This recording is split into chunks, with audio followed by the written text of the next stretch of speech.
this is the Aghanims Scepter tier list. We're gonna go with the basic here. They Tier have list time. S, A, B, C, D. I think that's fine. And then we got the Ultra Pog and dog shit. So we're gonna do one for shards as well, but we're gonna start out with the Aghanim Scepters. Okay, so we can start then. We got Abaddon. Yep. If you're Abaddon ready. Aghanims. Yep. So What do the you thing feel? with the Abaddon Aghanims is really nice, but the problem with it is if we consider the fact like how likely is it for you to get it in each game? Yeah. Like We should usability for average game. Yeah, we should say that again, that our definition that I think Tubi and I both agree on here for this tier list is the how good an Aghanims is, judging by how often you're going to want to buy this when you play the hero. Because that, I think, is the best way to use as a metric for how good something is. There are situational games where a ton of Aghanim Scepters are going to be Pog, but if you only want to buy it 1 out of 10 games and it's really good in that game, it's not really what I would consider the best Aghanims, right? You want something that you always want. So that's what we're mainly going to be rating off. So with my experience with Abaddon, the current standard build is either Holy Locket Aghanims or Holy Locket Glimmer / Force Staff into Aghanims, or then Lotus Orb instead of Aghanims and stuff. Mm-hmm. Most pro games, people want actually the Aghanims, and considering I did play Abaddon recently, I can agree. I mean, the Aghanims does everything you would like. More burrow time duration, and people don't die, especially if you have Holy Locket. If you have Holy Locket and the level 15 talent, you actually heal people. I'd say it's And pretty good. They don't lose HP. Considering it's a pos 5 hero, it's not an S item because, you know, you can't Definitely always not get S, it. no. There are always cases where you can't get it. But considering it is the go-to luxury item, I would say around B. Yeah, I it. was thinking like B pretty much. Not really A tier, but let's go with B tier. I agree with that. All right, next up, Underlord. I'm gonna take this one. I'm just gonna put him here. Fucking dog shit. Absolutely dog shit. He's already here. I think this is arguably the worst Aghanim Scepter in the game. He creates 2 portals. You can hop between them. That's it. Doesn't do anything else. You don't get a buff for going through these portals.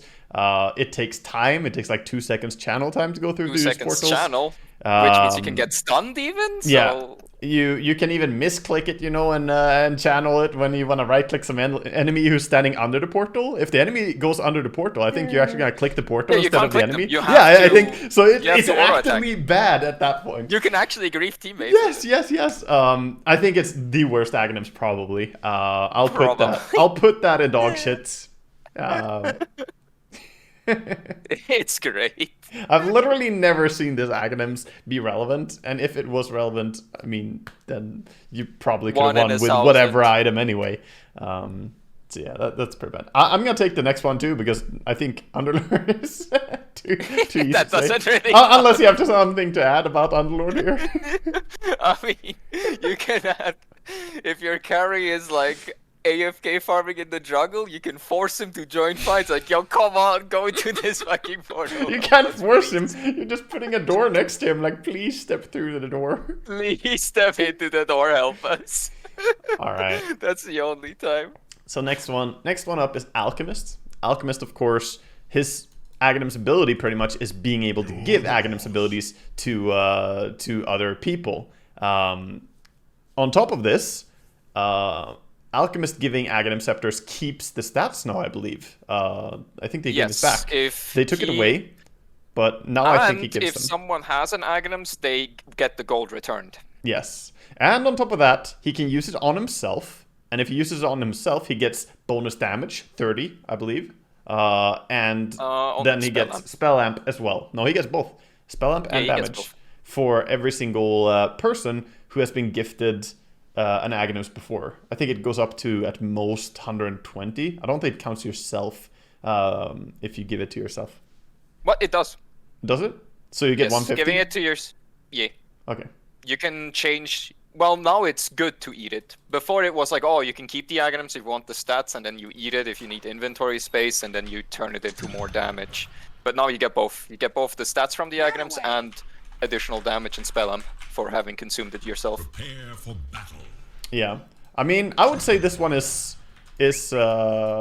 pretty good.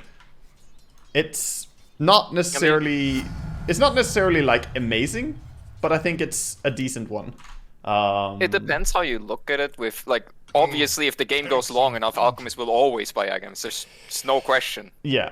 The downside I see with this one is that you will have idiots who just buy Aghanims when they shouldn't, and they should just buy Solar Crest and like stuff instead, because a lot of like offlane or support alchemists will end up being literally useless. But Yeah. I think you pretty much always want to buy Aghanims Scepter on Alchemist. It's just a matter of getting to that level of gold, and that's true for all heroes. But Alchemist will buy a lot of them, and he will get that gold much more consistently. I'd say almost every core game of Alchemist, you will like end up buying Aghanims at some point, pretty much. I mean, there's also no downside, since before it was like, oh yeah, you can argue with picking Alchemist and him giving away Aghanims when people want Aghanims earlier is scuffed, because then they buy Aghanims and you give them that, and they have 2 Aghanims now, and it's awkward. I'm gonna go ahead and say that I think this is like a low B tier for me. I don't think it's Probably. the best. I'm putting it under Abaddon. I don't think it's better than Abaddon. But you know, it's a nice one still. I mean, it's nice. You can't fuck up anymore, because you get your gold returned if you give Aghanims to someone that already wanted Aghanims. So the ability it's always okay. Yeah, the ability to give an Aghanims to any teammate as well. You can hit insane power spikes, and that honestly makes me almost want to put him up in A tier. But I think B tier is more fair for this hero. Yeah. I mean, you usually don't want to be in a situation where you have to buy Aghanims on everyone with Alchemists, because that's usually when your hero starts to become shit. Yeah. Next up, we got AA. So AA's Aghanims currently is the removed cooldown entirely on Chilling Touch and reducing the mana cost by half. So you basically become an auto attacker. This is almost exclusively for some form of mid or core AA, I think. I don't really see a lot of support AAs ever go for Aghanims anymore. It used to be very good when it was tied to the ulti. Now you hardly ever see an AA go for this item unless it's a mid AA and he's memeing. As much as I like doing it mid, I'm gonna have to say this one is pretty bad. This one is going D tier for me. D? D, yeah. I don't think it's very good. It's good for what it does on mid lane, but how often do you see a mid AA? How relevant is this? Like, I don't know. Well, it's also a little... I mean, if you consider AA as like a hero in this patch, yeah, the hero is fucking shit and no one plays it. But if we would say AA would be picked, if AA was as picked as like 2 patches ago, or 3, like, in that case... But even on support, how... On support, it's like, you can't buy it on 5. You can only buy it on 4, but then you're a greedy pos 4 support, so it only works when you get it, and until you get it, it doesn't do anything, because you don't get anything from the stats, basically. Since you can't auto-attack more than once until you have it, so... Yeah. Are you thinking higher, or are you thinking D tier? The way it looks when it works feels like a C. Basically, like when you can pull it off, it looks decent. But I guess it's just considering it's both core and support. If you consider the support aspect, it's useless. Like it would be garbage. Yeah, so D is definitely fair. The only reason it's not in dog shit is because you can do mid AA and make it useful. If you're support, I would say it's actually just down there with Underlord. As a core, it's a C. As a support, it's worthless. So D it is. Yeah, it's in between. All right, next one is all yours, buddy. You can take it away. I literally bought it last game, and the only reason I won was because I bought it. So there's that. The thing with the Anti-Mage Aghanims is, the whole point of it is, if you pick Anti-Mage and you get countered, you can't play the game until you're 5 slotted. The thing that the Aghanims does is, you don't have to go in with your body, which means you have more time to just wait until you can actually jump. Which helps in games where they have Ursa, which they had in the last game, and Templar Assassin, which they had last game, Yeah. and Marcy, which they had last game. I couldn't fight. I literally couldn't fight. So I can just drop in illusions and wait until they waste spells or go out of position. Yeah. It gives vision, it gives control. It gives you time, basically. You It can gives go the ability to poke without being committed to the fights. Yeah. It's really good for what it does. It's not good for every game. It's good for when you know you can't play the game. Because it's basically... It delays the inevitable, and it lets you get 1 or 2 more items before the game gets to a point where you actually have to really play the game. So I personally think A tier in terms of being countered. In terms of buying it when it's a good anti-mage game, it's more B tier, you don't care. So it depends how you look at it. Yeah, But I'm if you probably want to- leaning like Alchemist tier on this one. I think Yeah. it has its definitely good uses, but a lot of the time, Anti-Mage is a hero who farms pretty quick, gets key items, and then ends the game. A lot of the time, I think he's gonna go for those other, like, you know, Eye of Scotty's, Abyssal Blades, you know, stuff that kind of closes out the game really fast. But yeah, I would put it. I would put it between B or C, probably under, around like Alchemist tier is what I feel. As said, when you need it because you can't play the game, it's really good. But if you can play the game without it, it's not like, oh, I really want Aghanims, because it doesn't help with playing anti-mage normally. It helps with playing the game when you literally can't play anti-mage. Alright, so next up we got Rkwarden. Rkwarden has, of course, had a few different ones, so I'm gonna try and read what people, what the Aghanims do, so people know what we're talking about. So the current one is that he causes Spark Wraith to spawn a new Spark Wraith after impacting an enemy. It then starts its 3-second activation period, so it doesn't instantly give a new one onto that target. It just plants a new ghost on the ground after triggering once. It's a meme. It's not terrible. It can be really cool for high ground defense or even sieging onto high ground. You get some CDR going, you can put down quite the minefield.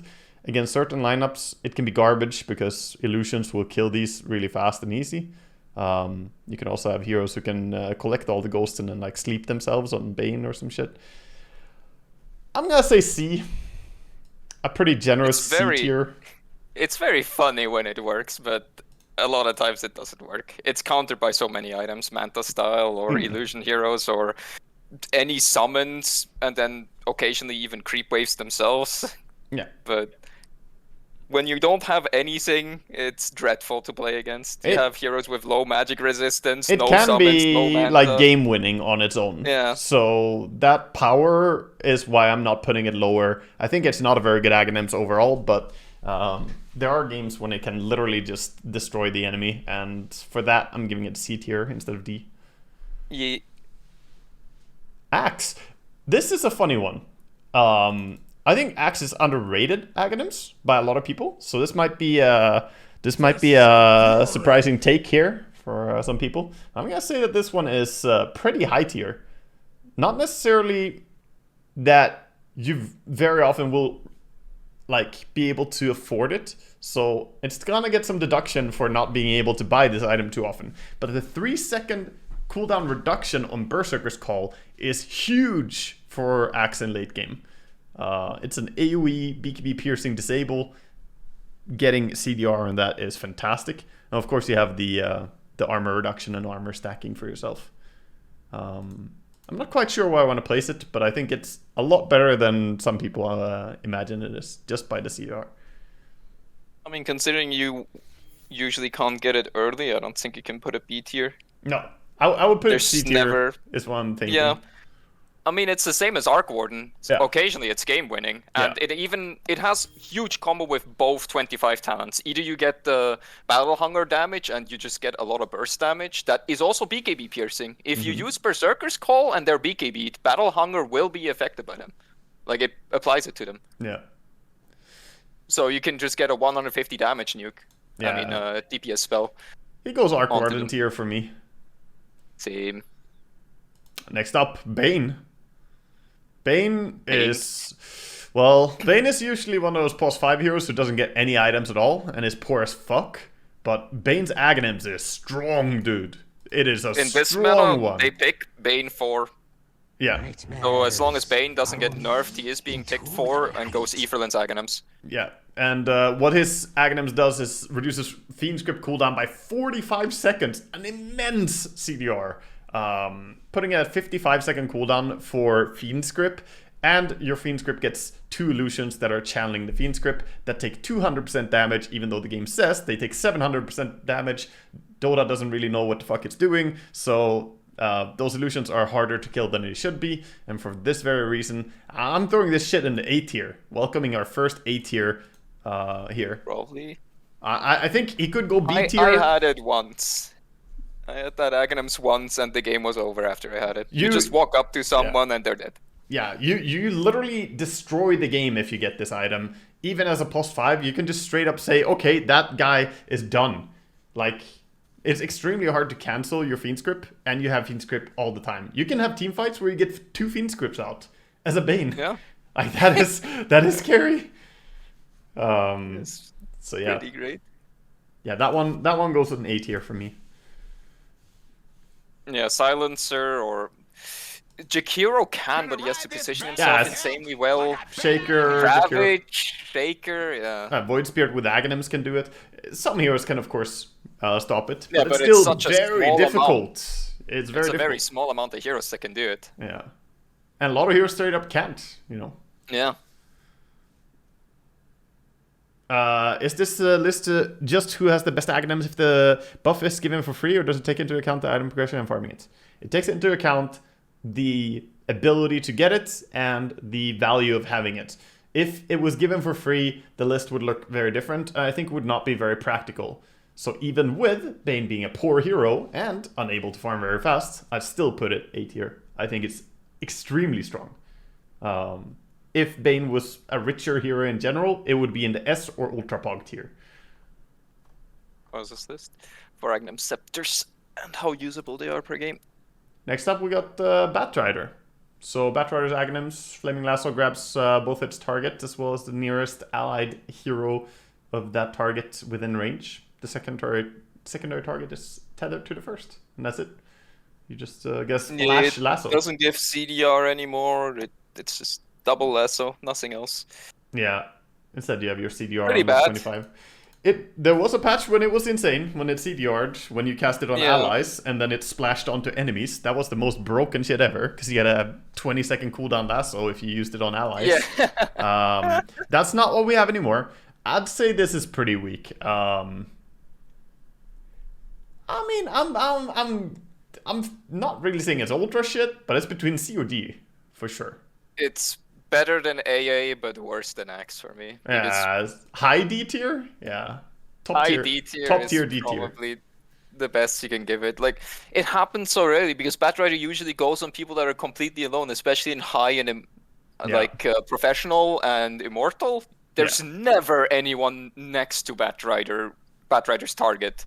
Like, it's always just one person. Almost always, yeah. It's very risky. Like, you're just happy to get it as a bonus, but you're not gonna want to buy this. So yeah, this is one of those that could have been higher up if you didn't have to buy and farm it, but I don't see a Batrider wanting to go for this item. Yes, way too many items he needs. Mainly movement speed and then BKB, and then even Octarine, which gives more cast range, which is better than the Aghanims. Yeah. All that stuff, so yeah. Beast Master. It's the Axis. The Axe build Beast Master. Used to be broken, but then they changed the talents and changed the damage type. Yeah, there was a patch where we saw it every game. We're away from that now. No cooldown on the Axis, and they can be used again immediately once they come back. And it's now magic damage and non-BKB piercing. Yeah. They do stack up the damage amplification. So every time you hit someone with the Axis, eventually they're going to get up to those like 14 stacks of Axis and 12% increased magic damage, or damage in overall per time you get hit. So they do get strong eventually. But I'm saying this is like C tier. This is not very strong Aghanims to me. When it works, but it's not what Beastmaster is supposed to do anymore, and the power spike of acquiring it is so much weaker since it's magic damage now. It can solo Roche. True, it can. It's, you know, it's a thing, but there are other things that we're gonna find that can solo Roche in the game. Like even Undying Aghanims Shard can pretty much solo Roche, and that's just a shard. So the ability to solo Roche is not necessarily that insane. Doesn't the axe amp every type of incoming damage? Every type of incoming damage indeed, yes. But only from Beastmaster and his units. So that's a big caveat there. If it was just amping all damage the target takes, then it would be and everyone Pog. would still buy it. It would be Pog, dude. But it is just damage that Beastmaster and his units do. Which is still good, but not that good. Like, you can still go for the meme of having a Dagon, and then he just... yeah. He roars you, axes you 3 times, then Dagon, and Dagon does like 2,000 damage. Yeah. It's pretty funny, but... I mean, even just axing and having, you know, if you have Aghanims and the Helm of Overlord somehow, the Overlord crit is going to slap hard. So, yeah. But I think below axe for sure. So below axe, yeah. I don't think he's high C tier. For me, he's bottom C tier.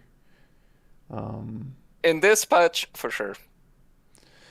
So, Bloodseeker next. Bloodseeker. Double Rapture and... 2 Ruptures, and it sets the cooldown to 40 seconds instead of 70. So, you're almost getting, you know, twice as many Ruptures potentially, and you have 2 charges going into the fight. Pretty damn potent, I would say. Great for when you have 2 core heroes to lock down on the enemy team.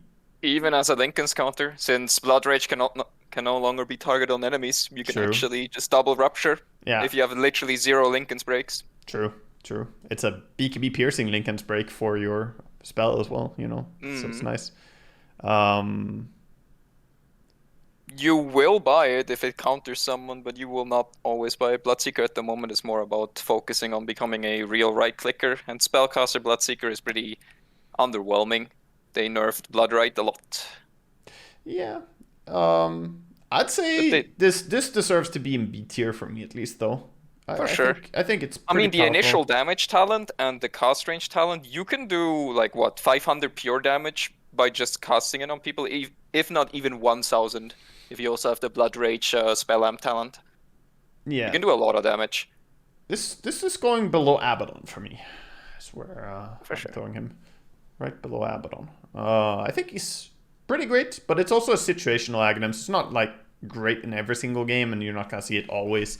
But it's pretty good. I like how we have a pretty clear lack of high-tier Aghanims, by the way, so far. Yeah. No S-tier, no Ultra Poggies, only 1 A-tier. They're pretty bad at the moment. Yeah, pretty bad Aghanims Scepters we've found. Next up is Bounty Hunter. Bounty Hunter, of course, adds Janada to your Shuriken, which is a lot of damage. It also increases the cast range on your Shuriken. And it makes it mixed damage, right? You have the physical damage from the Janada, and you have the magical damage from Shuriken on your Shuriken when you get Aghanims. It's pretty cool, fun with the Gold Steel talent. Pretty strong with the Shuriken toss increased damage, and then getting Janada increased damage as well, because you can take the 40 Janada damage on level 10. I think it's definitely been buffed a lot. The new low cooldown Shuriken makes Aghanims Bounty Hunter a lot better than it used to be. I'm not sure exactly where I want to put it. Probably C tier though. It's not that good. You can't do that meme in most high MMR games or in pro games. It happens very rarely. Yeah, below. It's the lowest C tier for me. Yeah. Here, you can do it, but it's not great. Pretty funny, but it's a lot of damage. Chance of actually working. Yeah, it's a lot of damage, but usually you need to go for some other items, more utilitarian Bounty Hunter, or actual right click. All right, Brew Master. Now this is a strong Aghanims. Probably if you have Aghanims Refresher Orb and Brew Master is level 20, you literally ignore the pandas. Almost every hero has to ignore them. This Aghanims, I want to say, is so good that people stopped buying Blink Dagger on Brewmaster because they want to get the Aghanims as soon as possible. You get 2 ultimates, 2 ultis, And you can have charges, of course, like, so you can save them up. And that's it. But the ability of having 2 ultis, people go for Aghanims, Aeon Disc, and Refresher. Like these 3 items, and then you're just guaranteed to have 4 ultis in a team fight, pretty much. I mean, it's also the moment you have Aghanims, you can't die. You see your Earth Panda dies instantly, you go Invis with the other one, or you just run away with the Fire Panda and leave the Invis one there because they think they can chase that one. It's escape. Yeah, you can always end your ulti on whichever panda you want. That's an important thing about this. You can pick which one you want to leave, because you can't do that without the Aghanims Scepter. So ending your ulti early to maybe go out of the ulti and, I don't know, slap or go into a new ulti is also a good tool.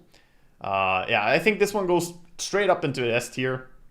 It's not like ultra pog, but it's close, man. It's close. It's very good.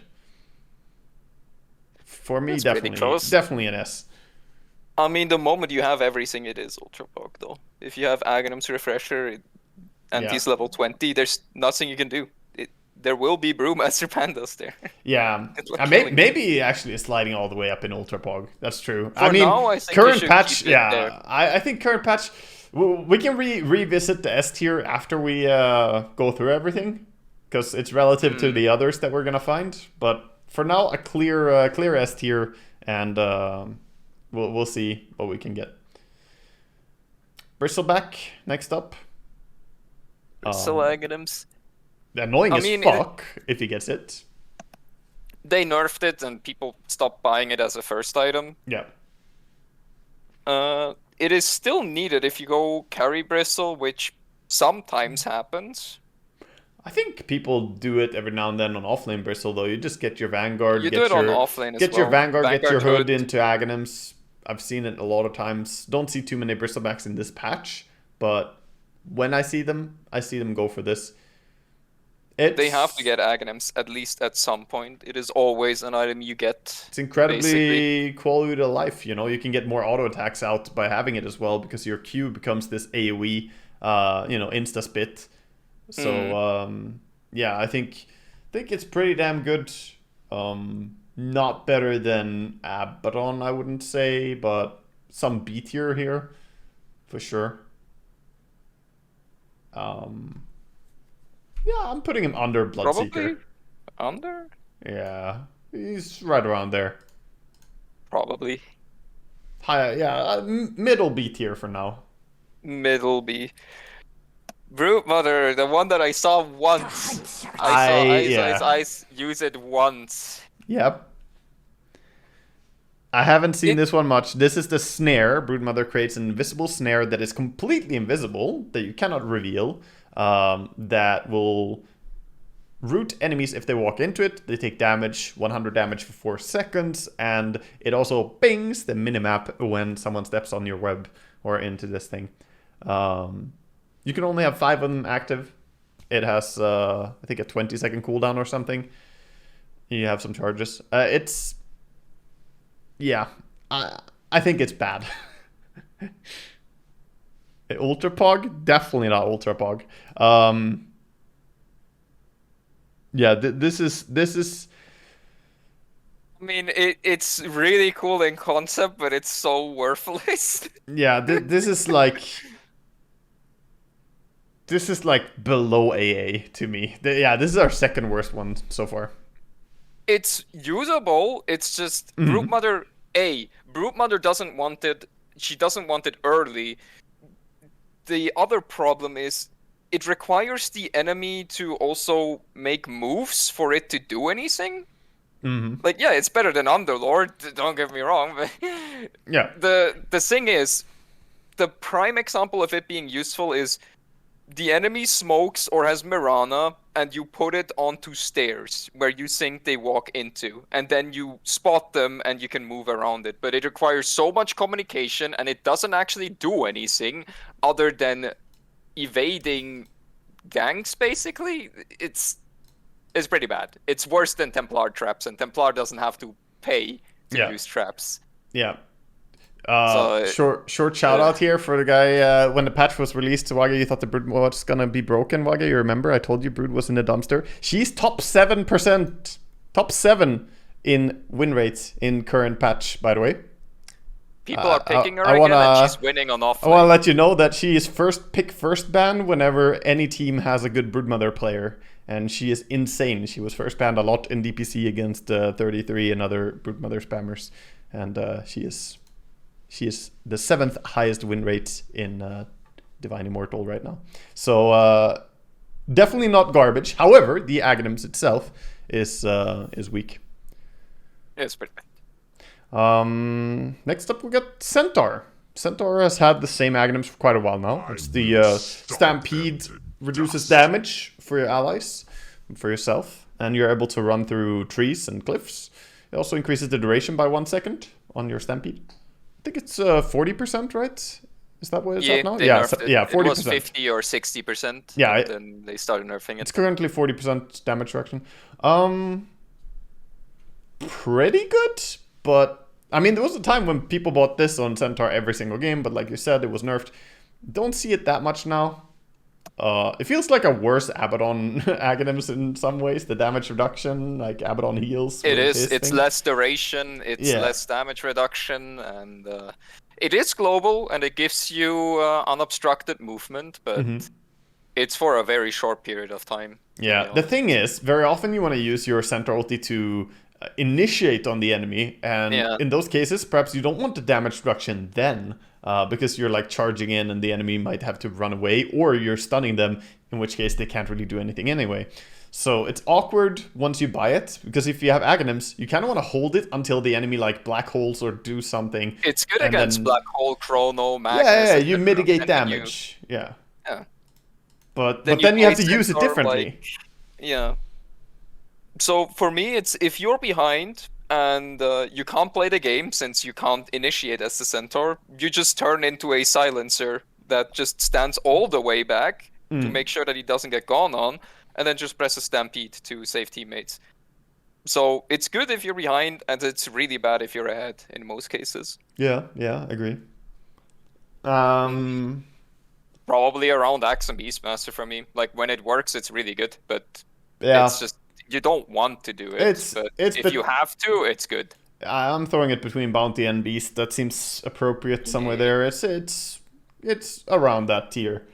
Let's keep it going. CK, next hero.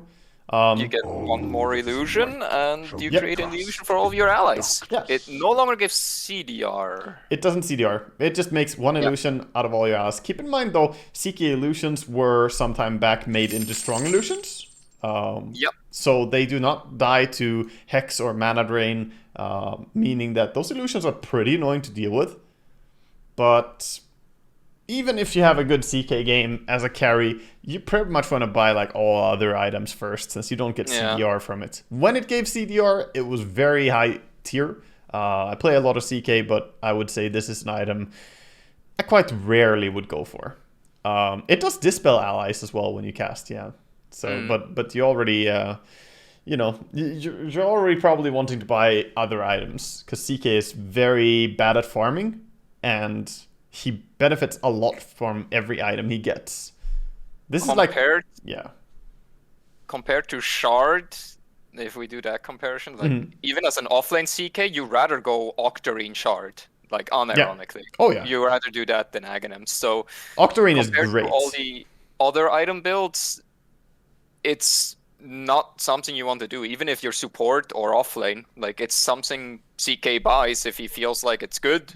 Like, instead of buying a Lotus Orb, you can buy that for your team, because you can dispel everyone, which is nice, but I do think all the other builds are usually better. I do think it ends up being better than Rkwarden, though. It is. I'd put this guy actually as the leader of the C tier. It's not the leader of mediocrity. Yeah, you're the leader of mediocrity here. You're like okay. Definitely better than the other Aghanims Scepters here, because ultimately you know, you protect your allies a bit, and you can have a lot of map pressure by just having this and sending your illusions around. Also a certain amount of confusion level, even against good players, when you go into team fights and have CK Aghanims. Against worse players, for sure, it would be more confusing. Alright, next up we got Chen. Mr. Chen, currently, he has one thing. Hero. That he gets Hand of God, applies a strong dispel to all allies. That's fucking it, man. It doesn't That's do it. Yeah, it doesn't no do, CDR, no mana cost reduction, nothing. I mean, strong dispel is situationally very nice, but you know, that's just certain situations it can be poggy. This is definitely going at the highest at the bottom of D tier. Yeah. Possibly into dog shit, but I don't think it's Underlord tier. No, I think it's better than Batrider if Chen is playable. Yeah. Whenever Chen is a playable hero, it's genuinely good. If you play against RP, for instance, you can unstun the entire group that was RP'd. You can also save against Batrider, you know, if you get lassoed, you just fucking click the ulti and unstun that guy. I mean, it's like, if we would be in a place where Bane is still strong and Chen is playable, 100% people will buy it on Chen. But no one plays Chen, so you don't see it. But it would even be good against most meta heroes. Most meta heroes want to jump and kill in a single stun, and then you unstun them. Leader of the D tier. Leader of too bad. Yeah, leader of too bad to really be praised. Yeah, pretty fucking garbo, but not extremely useless. It has situations where it could be poggy, you know, like there are many things that could actually be amazing. I mean, Chen can get Mechanism plus 1 aura item at like 15 minutes. It would be nicer if it did something along with the strong dispel. Yeah. You know? Like a little bit of CDR, a little bit of increased healing, something else. Clinks summons an army of fiery ranged skeleton archers. Yeah. They you know, they have the attack range of Clinks, and they scale off damage. They get bonus damage from Death Pact as well. Yeah. I think Clinks, it's okay. Clinks is pretty aight. You can see yourself. I mean, in going late for game, it does a lot of damage. In certain fights specifically, where you're scared to go in fully with Clinks, perhaps you use it as an area control. Even as a carry, you just put that shit down, and suddenly the enemy post 5s, they just have to fuck off. They can't walk through the burning army. That stuff kills ranged heroes. Yeah. B tier for sure. Somewhere, I think. Somewhere B tier. Yeah. Probably below Bristle for me. Ish. Dude, Abaddon is proving to be a pretty strong B tier Aghanims here when you compare it to a lot of things. He is holding... Nah, Clinks is definitely not better than Abaddon for me. No. I mean, Clinks doesn't want it. Like, Clinks is no longer a summoner how he was before in the patch where that was his ultimate. Yeah. Like, now you don't want to farm it and play around it. You rather want to play around the fact that Clinks hurts like a truck. So it... Yeah. I think it's fair around there. Next up is CM. And CM applies Frostbite to any unit that has been standing in the freezing field for over a set amount of time. I actually think this one is worse than when it used to be just increased damage on your freezing field, which it's now is a talent, worse. But it's less damage than the Aghanims used to be. The old Aghanims that just was a lot of damage on freezing field honestly felt better to kill people really quick during a stun or something like that. I'd say it's pretty fucking far down, dude. For now, I want to put her next to Underlord, actually. Yeah, I think so. Like CM needs BKB to even consider this. So and you need BKB, then you need a Blink Dagger so you can get into position, and then you need to hope that they don't have any kind of stun that goes through BKB. And even if you have BKB, your ultimate lasts longer than BKB, so you can't even fully utilize it. It's next to Underlord. It's above Underlord, but it's next to Underlord. it's really scuffed. Yeah, she's actually down there. It's dog And there's shit. no way that CM gets that in a normal game. No. E- Like, when did you Even if you last see have this the in a money. pro game? When did you last see this in a 8k MMR average game? The last It's time not really a thing. the last time I saw CM4 in a pro game, all they do is blink, BKB, and then any kind of support item. They usually They go for... never consider. I think CMs would rather go for a Hex than an Aghanims Scepter. Yeah. Because Aghanims, here's the thing. After a bit of time in your ulti, you then Frostbite them. Yeah, here's the thing. Frostbite doesn't stun you. You can still BKB out of that. Yeah. So even if you hold them for a while in your ulti, they can still just click Manta Style or BKB or Yule Scepter or Lotus Orb or a million fucking different things to get out of it. Nah, it's down there, man. It's down there. It's definitely in the dog shit tier. During the Sing patch, the Zoo patch, sure, because it also stuns all the creeps. Yeah. Right? Yeah. During that patch, it was okay because CM can suddenly AoE control everything, but no one picks summons. There's so few summons, and the summons that are being used are Ancient creeps, which are not affected by it. So tough luck. Darkseer? Darkseer is great Aghanims. It's fantastic Yeah. Aghanims. People buy it every game they play Darkseer. I haven't seen a Darkseer who doesn't want Aghanims in so long.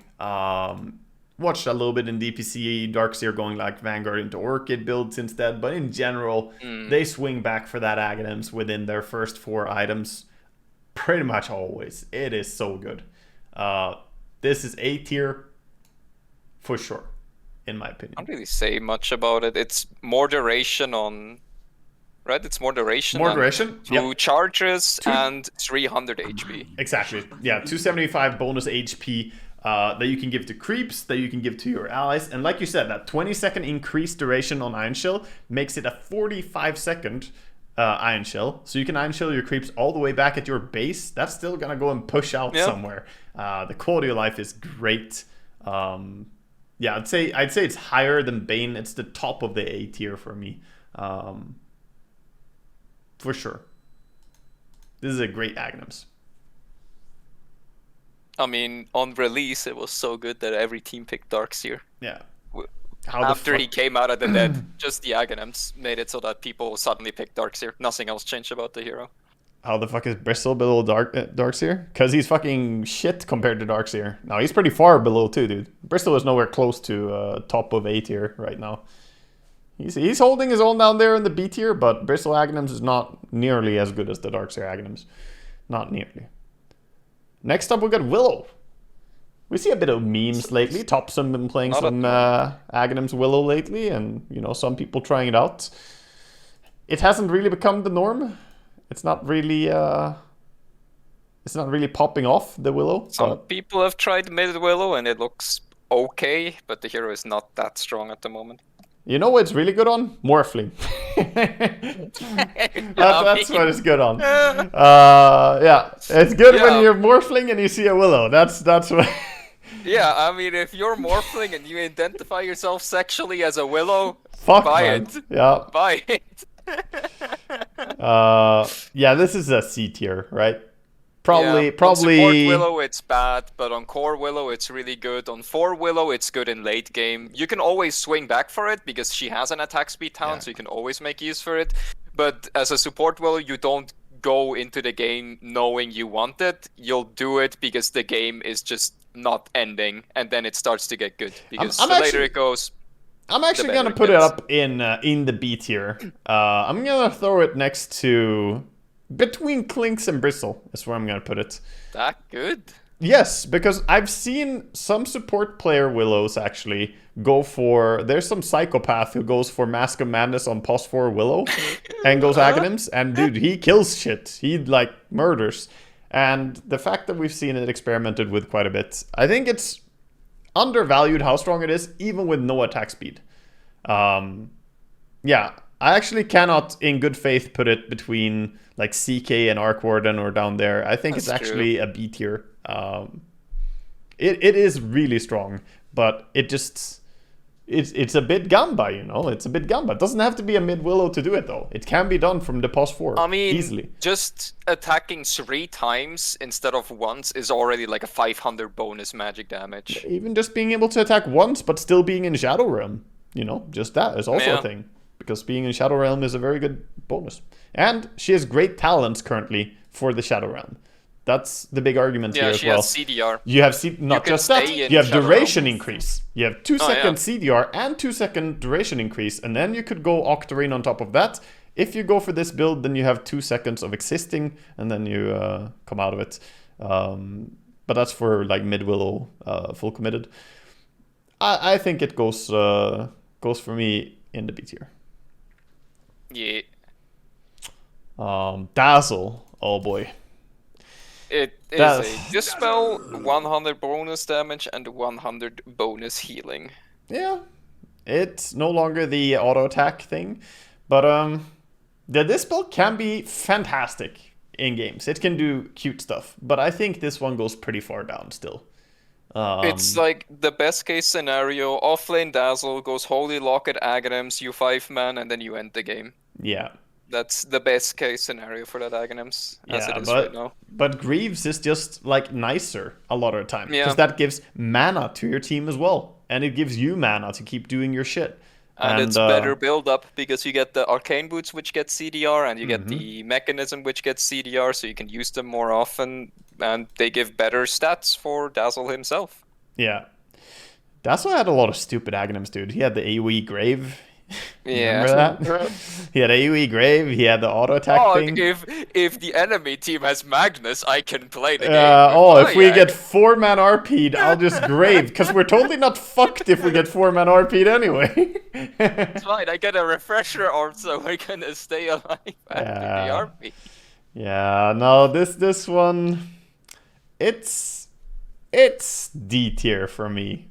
It's like, I think next to Bounty though. Like, it's good if you can actually do it. I don't think it's worse than Chen. It's definitely next to Bounty. Like, either, the AoE Dispel is really nice. The AoE Dispel is really nice, and if you get into a spot where you have an offlane Dazzle or a decently farmed pos 5/4... Oh yeah, I can see bottom C tier. I can see bottom C tier for him.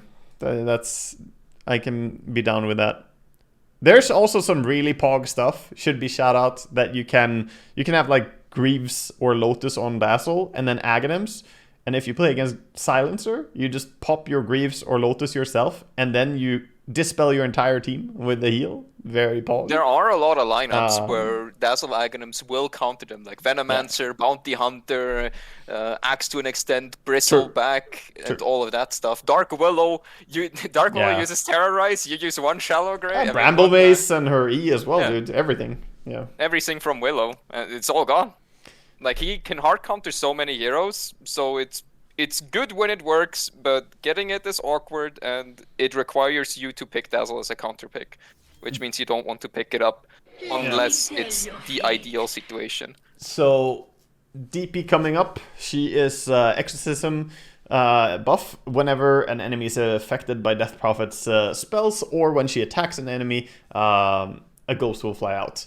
So, yeah, if you Crypt Swarm, if you Silence, if you Auto Attack, or if you Spirit Siphon, there will be a ghost flying out. And that will return immediately to you and healing you. There was a patch when this was bought all the time, but it is pretty nerfed. Awkward. It's awkward, and I think you don't need it. I think DP needs a bunch of other items. This is like DP Dazzle tier. If she would attack easier and have more attack speed, it would be good, but it's super awkward to attack as DP. Even pro players attack rarely in late game as DP because they just have to move too much. You have super low cooldown on the Q though, so you do send a lot of ghosts, but it's just an item that you don't want to spend because DP needs all about survivability. And yeah, it does heal you kind of, when it comes back. They do 50% more damage, so they do like 90 damage every time. Yeah. It's not that good. No. I'd say this is this is actually like Chen tier even. I was thinking Dazzle. I'm gonna put it above Chen, but in the D tier. This is a new D tier champion for me. D-Champ. D-Champ is here. Now, we got a real hero, though. Disruptor. Raptor.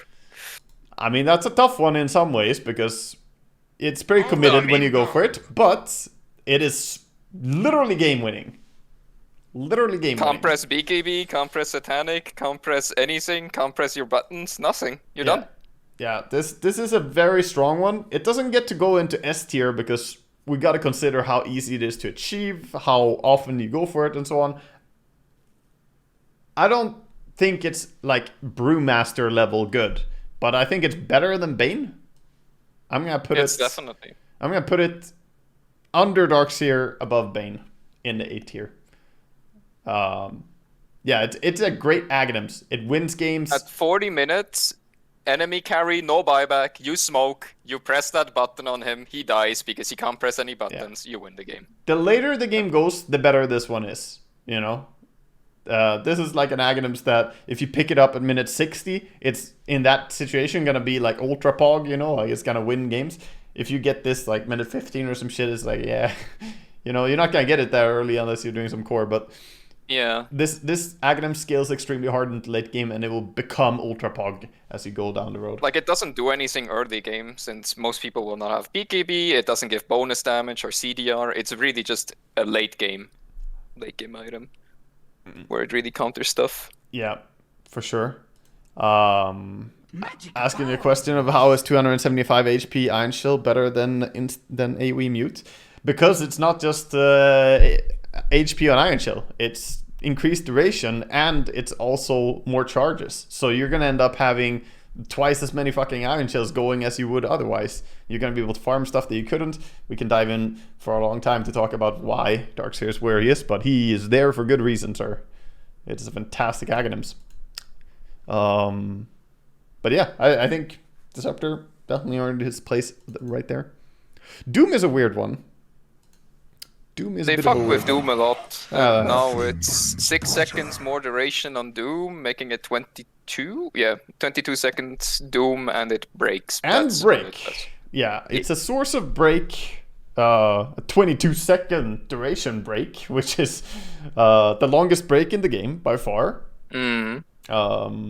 It's also a break that you cannot get rid of. You know, like it fucking stays because you're doomed. And there is a Doom DPS talent at 20, which is 30 more pure damage. Yeah. With the Aghanims, that's another 600 plus pure damage. Exactly, so. Rather strong, I would say. The only downside I feel about this one is that it usually Doom like deletes one hero from the fight just by dooming them.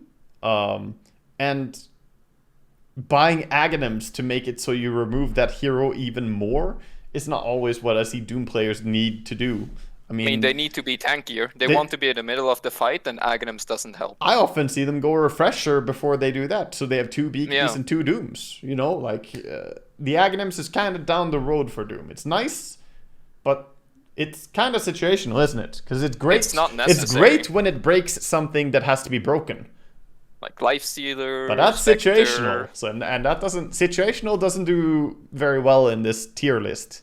I'm trying to base it off like generally how good is it. I don't know, man. Where do you instinctively put Doom here? Considering it's about situational, I guess it's also C, because C is situational with Centaur, Dazzle, and so on. Even Axe and Rkwarden, they're all situational. Because with B, it will be like, oh, every game. But there are a lot of games that end where Doom's never even considered Aghanims because there's nothing to break. And the duration increase is usually not necessary. Yeah. So for me, I guess it's high C because it works most of the time. There are a lot of games where someone needs to be broken. Probably above Rkwarden, below CK. Yeah. For me. Yeah. Sounds about right. And we expanded the C tier. It grows. Wow. It's bigger now. Dragon Knights. Davion. The anime... Dragon Knight. The anime hero. This adds 1 more level to your ulti. It gets the 4th level, the Black Dragon. If you're not already level 18, you're just gonna be 1 level higher. So you're, you know, gonna be Fire Dragon from the start. You're gonna be Frost Dragon at level 12. And And of course, once you get level 3 in your ulti, you will be Black Dragon, which in itself gets some buffs. You get more corrosive damage, you get more splash damage, more slow and fucking magic resistance, and free pathing. It does a lot of things, this one. They did nerf the magic resistance, so it's no longer a BKB alternative. Yeah, it was 30. It's only 20%. It was 40. Was it 40 even? Yes, it was 40. Now it's 20 or 30. Yeah. This, I mean, this goes pretty high, though, I think. Fairly high. It's still something you want, especially on, well, as core Dragonite. This is a B tier, I think. Not A tier anymore. It was A tier before the nerf. Now I would say it's B tier. 25% magic resistance. So you said at 40% instead of as before setting at 50. Yeah. I'd say this goes in like above Bloodseeker for me. Again, below Abaddon though. Abaddon holding strong here, I think. It's strong dong. Strong. Starting to realize Abaddon might be even deserving of A tier, but nah, he holding there. I think a high B tier for this Dragonite. It's alright.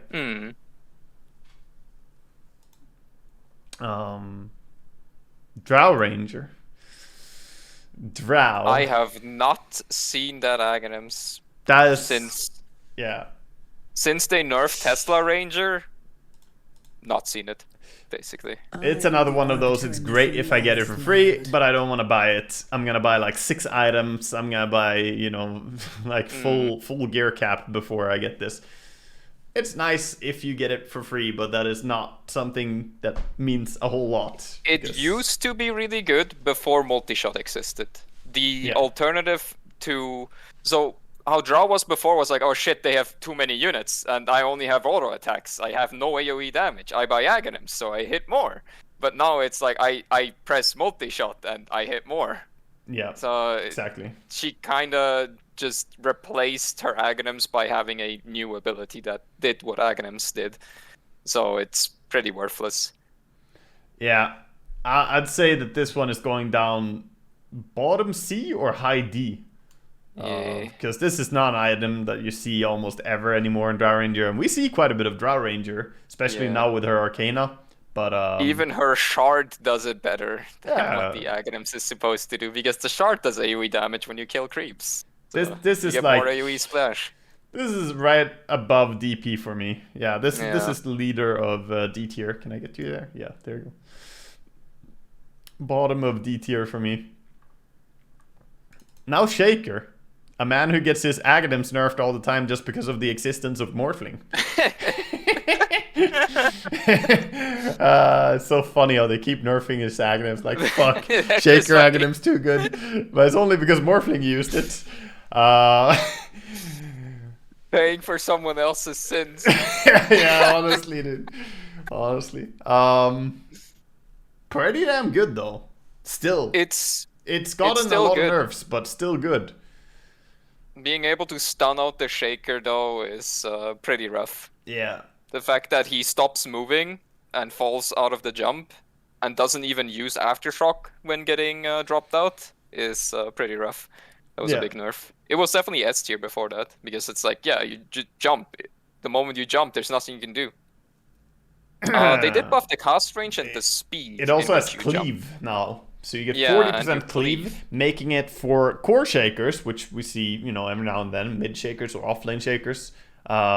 They do get a 40% cleave on a massive damage attack, so pretty decent for just giving you some more farming. Not that he desperately needed it, but it helps a little bit. I'm feeling B or C for this one. Looking at the list we have, I'm thinking... I think bottom B. Bottom B for sure. Yeah, it's higher than C tier. Fey Grenade Shaker, yeah, that item with Aghanims with Fey Grenade when it did your attack damage. Yeah, that was funny. Fey Grenade is no longer. Yeah, back then it was strong in general, just being a shaker and finding that shit. Yeah, where do I put him? I put him probably above Willow. Oh, Willow? Yeah, right there. Kinda. Right there. I think he's actually better than those. You can also farm it, so it's not like it's hard to get it. Yeah.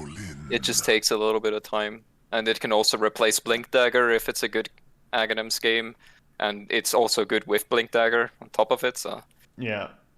Earth Spirit temporarily enchants a hero, granting them the properties of a stone. After a short duration, the remnant shatters, releasing the hero and damaging nearby enemies. You can cast it on stone remnants, and it has a 5-second cooldown when used this way. So you can like enchant a stone and then send it in, and it will explode. I don't think I ever saw an Earth Spirit use this to enchant stone remnants. I've never seen that. I don't think I've ever seen anyone use the fact that you can do that. People are just confused when playing Earth Spirit. I mean, the thing you see the most is core Earth Spirits do it. They roll in, they realize, oh shit, I'm dead, and then haha, I am not dead. And then they kick themselves. Yeah, and they kick themselves out. Yeah. It can be game winning since you can also kidnap people like a Batrider. It's theoretically a 6 save as well. If someone gets kidnapped by Batrider, you can save them. If someone gets, focused by literally anything, you can turn them into a stone, kick them away, and there you go. That's the enemy initiation broken. That said, though, they never go early. How much do we see Aghanims on Earth Spirit currently? Not much. When it's picked core as a third or fifth item between that range, actually more as a 4th or 5th item, and as a support, literally never, because the game is usually over before they can even think about buying it, because they go Vessel, BKB, and then maybe even Lotus Orb or something afterwards, and then they consider buying it. He's taking over top C for me. Yeah. We have a new president of the C tier. President here, President Stone. Yeah, President Stone of the C tier. Always versus... It's a good hard counter against Legion, yeah, because the duel ends the moment you stone your ally, or you stone Legion. True. Something that Slark Aghanim shards can do, cheaper for you, but yes, it is a great save. It goes into our theme, the theme of C. Yeah. Situational save C or is... situational counter. Yeah, C is situational very much, and D is don't fucking do it. don't buy it. Yep. Alright, next up is Boy Elder Titan. So currently it's you become spell immune for 2 seconds per affected enemy hero when the spirit comes back to you. It's a BKB, but it takes a while because you gotta get the spirit back to you after hitting enemies. We don't see that many Elder Titans that are rich right now. There's not too much core Elder Titan gameplay happening right now. Blaze Elder Titan. I have not seen the hero in this patch. Yeah. It's not very popular in this patch overall, but for the hero, I'd say it's pretty damn good though. Like, I mean, it is a needed item. People do buy this item when they play Elder Titan. You just don't see many people play the hero. They buy it on. They even sometimes buy it on 5, but on 3 and 4, they always buy it. Yeah, exactly. I would say you pretty much always will see this if an Elder Titan has bought 4 real items, like big items, then Aghanims will be one of them. Almost always. Yeah. It's good, but... I mean, it is also a normal BKB. It does Dispel. Yeah. You get a basic Dispel on it as well. Yeah. Probably, honestly, a B tier. Probably. I don't think it's, like... I put them next to Abaddon. You always buy it. There's not a single You do always buy it, yeah. You always buy it, you always need it, and you also get armor from the remnants now, so you have like 20 armor plus and magic immunity, and you run in, and you can actually kill people. Yeah, we're putting it there. Next up is a hero that got nerfed a little bit on his Aghanims, kind of. You still buy it. You still pretty much always see Embers go for this. It's always shard into Aghanims. Yeah. Or Aghanims into shard. This is probably A tier still, I would say. This is bottom A tier, but it's A tier. Yeah, I mean, you get more cast range on your ulti, which is great. You get, speed on it, which is great. And you get more charges, which again is fantastic. All of those things. And then together with the shard, every time you get a kill, you can restore a charge. Yeah. You don't have the mana cost reduction that you used to have, though, where it was fucking insane. back then it was S tier. Now it's down to A tier. Yeah. Probably there. But it's still extremely good. I mean, the tempo that you get from it, it's always like Maelstrom, BKB, Travels, or Face Boots, and then Aghanims, yeah. And then you buy Aghanims. Usually. Where do we throw Ench in this mix? Enchantress. I have not seen anyone use it, which is the problem. I mean, I played it, and when you have it, it feels great, but do you want to play around it as an Ench this player? thing prioritized heroes, so Sprunk yeah, is it an doesn't ability. prioritize heroes. It doesn't. Yeah. So yeah, you get Sprink as an ability. It jumps you backwards. It throws impetus out at the 3 furthest away targets, enemy targets, with a 200 increase attack range to your normal attack range. It does cost quite little mana for the 3 impetus that you're throwing out, but it cannot single target burst. It has some cute stuff, like it will disjoint projectiles flying towards you. You can use this to get up high grounds, which is really cool. And it does actually increase your movement speed if you have normal Ench movement speed. Turning around and back hopping and then running again is going to allow you to travel the map a little bit faster, which is, cute more so than anything. But if it prioritized heroes, it would be higher. It would be B or A if Yeah. it prioritized heroes, because then you could actually reliably be Ench mid. But right now it's more a meme and it's something you can buy, but... Dead bottom C tier. Yeah. It's dead bottom at the C, for sure. I think it's better than the D tier heroes we have, but I don't think it's better than any of the C tier really overall. Not really. What can you buy better than this item for Ench? Anything. Holy Locket, Pipe, Solar Crest, Hurricane Pike. There's a million items, dude. Blink Dagger is probably better. Going for a Hex is better. Go for a fucking Heart, dude. You can buy pretty much a million different items that are going to be better than Aghanims Scepter in most games. Even just buying a Moonshard is cheaper and gives you insane burst speed for killing one target if you want to do that. I don't know. It's a wonky item. Witchblade is an amazing early game item for her. There's so many things. So yeah. It doesn't help with single target damage. That's the big issue. And Ench usually wants to single target burst. Yeah. Which there are so many better items to do. Next up we have the Enigma Aghanims. Black Hole deals additional damage equivalent to 5% of the unit's max health. So, yeah, just add some fucking damage to the black hole, percentage-based damage, which when you black hole someone twice with a refresher, pretty much guarantees that they're dead because the Midnight Pulse is there as well.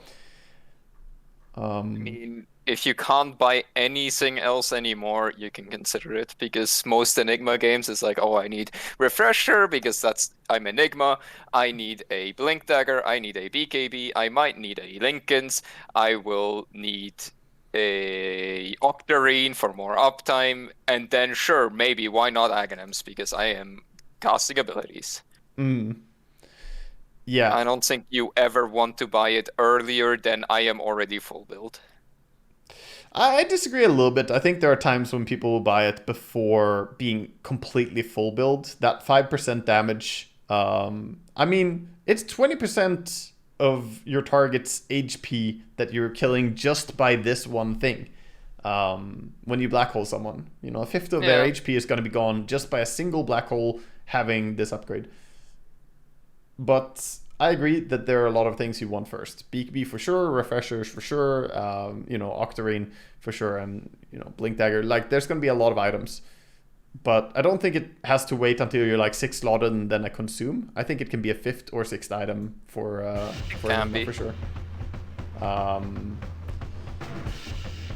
listening to Enigma Tonk now. Why? Yeah, this one is... It's like mid-pack C tier for me. somewhere above, above Axe is where I would put it. I don't actually think it's D tier at all. I've played so many fucking games with Fly as well that I might be biased from this. The amount of times I see him just solo killing stuff, and the Aghanims is a key component to him being able to, you know, solo kill the entire enemy team basically. But yeah, I would put it mid C tier.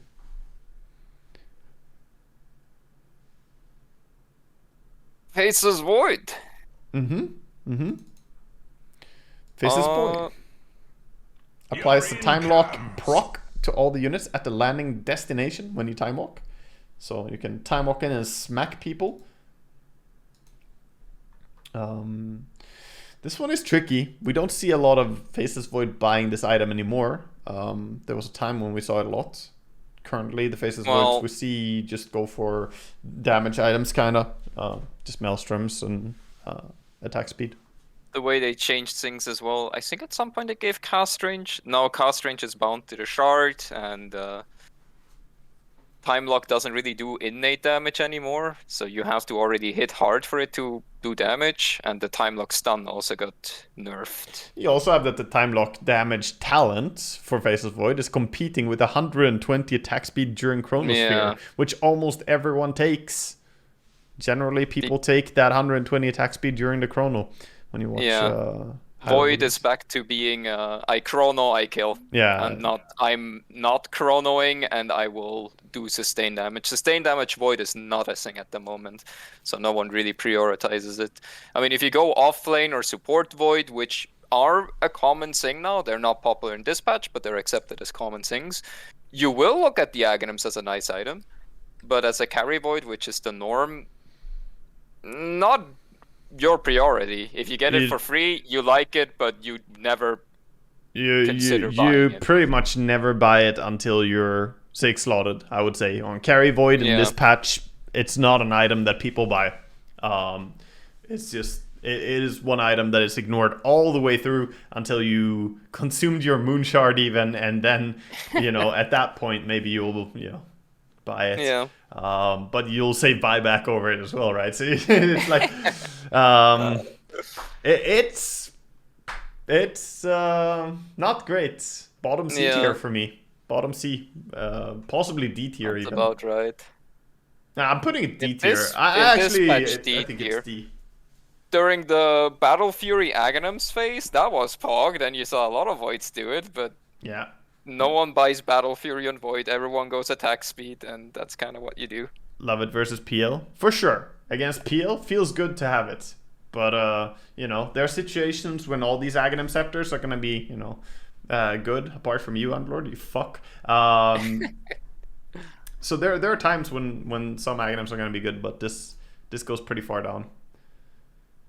In an overall average high MMR / professional game situation, it's not something you would want to buy. We have Nature's Prophet with his Aghanims, lowers cooldown from 85 to 60, entangles all enemies it hits, and duration scales from 2 to 3.5 seconds at the maximum bounce. Fucking poggers. As an offlane or support natures, you buy that. Yeah. You don't buy it on core, but it gives so much map pressure because of the lower cooldown. You can spam your ultimate and just de-push waves. Nature's Prophet, one of those tricky heroes that can be played in every position, right? Like post 1, 2, 3, 4, 5, he can play every single role. And for 1 and 2, I agree. You're not gonna go Aghanims because there's better things in general. But for a post 4 or post 3, could see it happening. I don't think you buy it as a post 5. If the game is shit and that's a weird game at that point. It's already a shit game and you don't know what to do. You're in deep water if you have a post 5 Nature's Prophet going Aghanims. I think the percentage of times that I see a post 5 Nature's Prophet by Aghanims and I have to report them is probably going to be pretty high. Because it's not going to be in the game where we want it. You know, the shard already does what the Aghanims could do, so yeah. As a post 5, you will buy the shard, and then you buy support items, and just hope that the treants that you get with that is going to be enough to de-push. and to apply tower pressure. Yeah, this is B tier, I think. Yeah. It's like low B tier. Under Anti-Mage, he's bottom B tier, in my opinion. I don't think it's an item that I would always want to buy. A lot of offlane Furians just become good right-clickers instead. They just buy, like, you know, actual fighting items. And this item has a drawback on pos 3, which is that, yeah, you spam your ulti all the time, which is going to starve your pos 1, pos 2 a little bit. Because you're going to steal a lot of farm. Wagamango. And you're turning that farm into something that is not a right-click Furion, so I'm not entirely on board with it always. But, yeah. Put it around there.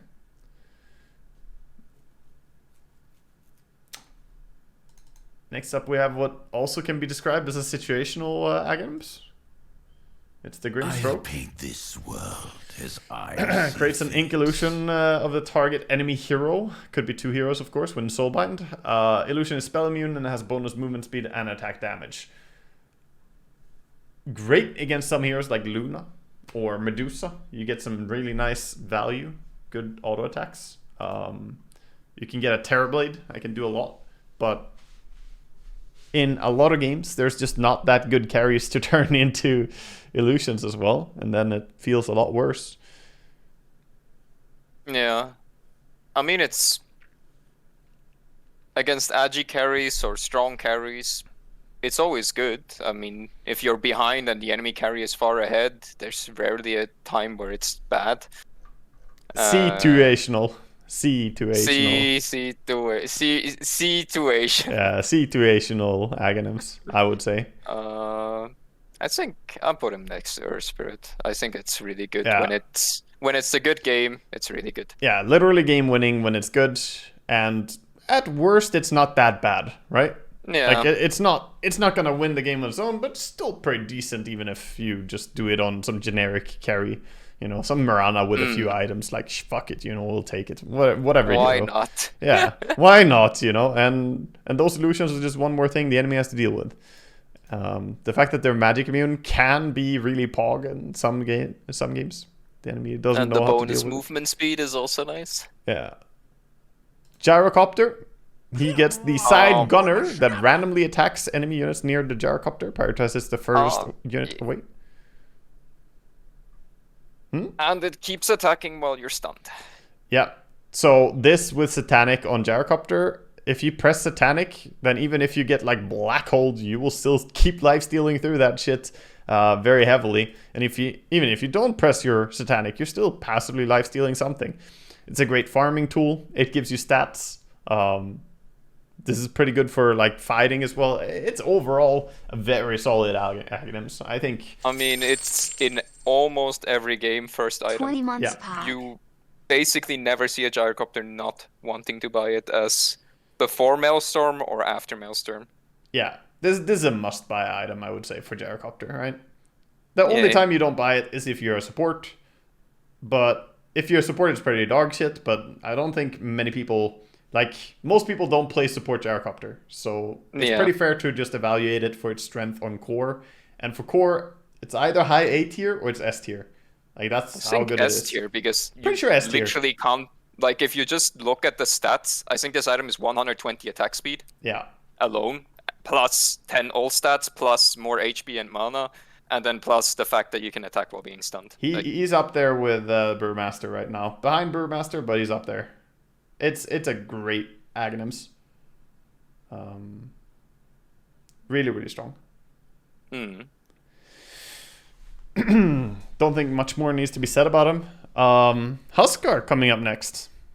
Huskar, a hero that you know, we don't always see too much, but he is actually quite strong in the current patch. And it increases the cast range on your life break, which is really, really a big part. And then it forces the target to attack Huskar. Basically, a single target Berserker's Call. Or a tiny duel, if you will. with the fact that Huskar has a disarm, which means you're technically stunned. And it's a for BKB 3 pierce. seconds. It's a BKB Yeah. piercing as well. So even if you BKB, you can still get held by this. I would say this goes pretty high up. In general, the Huskars I do see in this patch, somewhere around 3rd or 4th item, there will be an Aghanims coming up. Offlane Huskar goes Armlet Aghanims. Yeah. And offlane Huskar is played. I mean, even Amar played it, and some other Huskar spammers. Mm-hmm. They stopped playing it for playing other stuff, but they picked it in this patch, like 2 weeks ago and stuff. And it looked really strong. A tier, at least A tier, maybe higher, but probably A tier. It fucks people up. This one is very, very strong. Yeah, top of A tier for me. Top of A tier, actually. It's never bad. There's never a reason to not have it. It's so fucking good. Just getting it, like, no hero enjoys being called by a Huskar ulti Berserker's call, you know? Like, that's a scary one, because he is clicking you during that. You die pretty fast.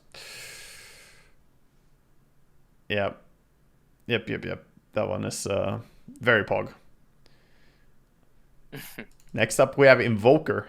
We had a Stormstormer in the chat earlier asking it to be put into the Ultra Pog. I'm not gonna go with the Ultra Pog, but I would say Invoker is a pretty good Aghanims. The Cataclysm you can put out stat boost on all Yep. abilities. True. You get a little bit of boost by having one more to Quas, Wex, and Exhort. This is insanely good in a lot of games. If you have any reliable stun in your team or any form of AoE control like Chronosphere, it immediately becomes a must-have. Even if you don't have a Chronosphere, just something like a DK stun, dude, and going for Aghanims on Invoker is already so great. I find it hard not to put this one very high up.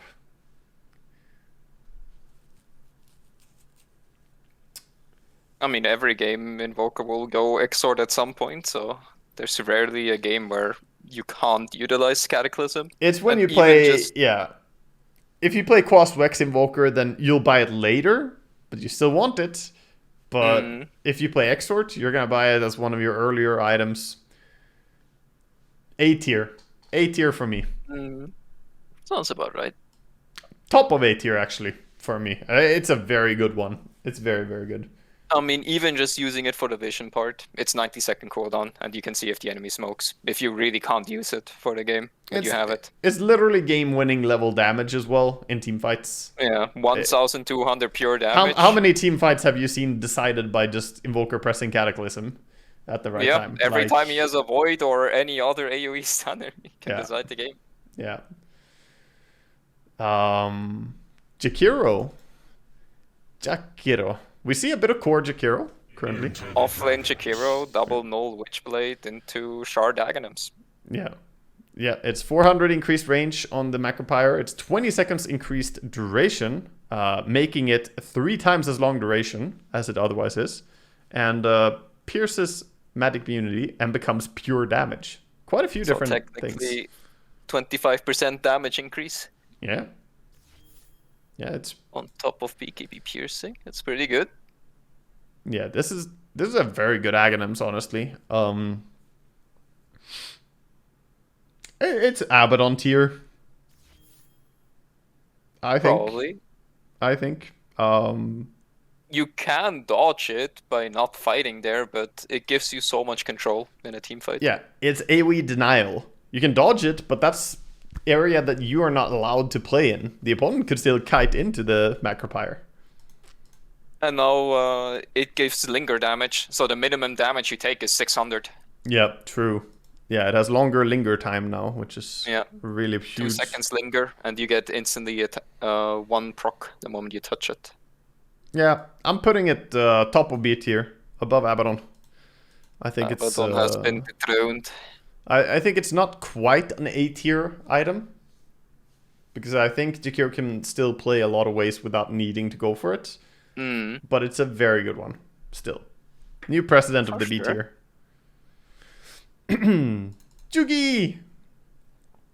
Juggernaut. Jug is not really seen. We don't see much Jug this patch, but when you play carry Jug, core Jug, this feels amazing to have. You never do not want to have it, so... It's You always want to have it in your inventory at some point. you always want it, and I would say you almost always want it before you're 6 slotting entirely. Like you're gonna buy it, Definitely. you know, maybe already as a 3rd item or 4th item, 5th item. You're buying it early. You're getting it for sure. You're never playing carry Juggernaut and not buying this. It's S tier for me. This is a must-have item.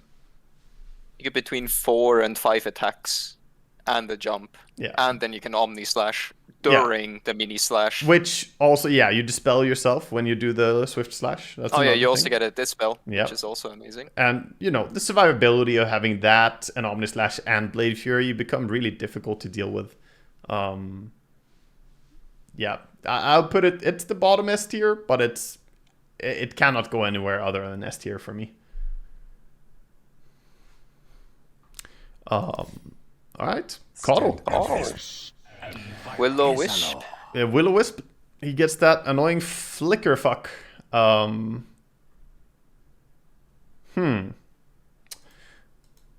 They did nerf it. It's no longer a stun. You get turned around though, you can only cast forward. Towards the Will-O-Wisp. There was too much time of like Kuroki playing Refresher on it and other support players playing Refresher, and Refresher Coddle and intervals, so you perma-stun. Yeah, chain stunning people with it. Like, oh, here's my 9-second stun. Enjoy. It's definitely a good one. The fact that you can't cast to the sides and only forward or self-cast is definitely something that fucks with people. But you also don't get stunned anymore, so if you have any kind of right-click speed, you can just destroy it, because it's like 4 attacks to kill it. Yeah. It does have a low cooldown, and Chakra Magic lowers the cooldown. So if you Chakra Magic yourself, you have basically... I think you have 20 seconds cooldown if you non-stop Chakra yourself. I'm gonna throw him next to Furion. Probably. Bottom B tier. The bottom bitch of B tier, I would say. It's not a bad one. It's good, but it's not, it's not all that. And while you do want it, you're kind of consuming farm to get that item. I always feel bad when a Coddle is running around stealing your fucking farm to get his Aghanims. But it's nice, especially against the more illusions and like units there are in the fights. The more it can control. I'd say bottom B. Next up we have Gunka. An old vessel. Water park, man. Water park, yeah. He spawns torrents around him. 1100 AoE. That's a lot of torrents. And they scale with the 100 torrent radius talent. Yes, if you get the AoE, it's not 80, but if you get the 80 AoE torrent talent, then it's amazing. The amount of control that you can provide is really, really good. A lot of the times though, Kunkas will not go down this route. They'll go for something else, but you'll probably see it at least on like 5th or 6th item. Right now, Kunkka is mainly played as a carry. Yeah. And as a right clicker. So at the moment, it's not really top priority. But for a mid and off lane like control Kunkka that goes for auras and casting rather than right clicking, it's still a highly valued item. Yeah. It usually disconnects 3 people from the game. It gotta be Ultra Pog. We'll get to PL later. Don't worry. That's PL's one power. Power move, crash the PC. I think the AoE control you provide is very strong.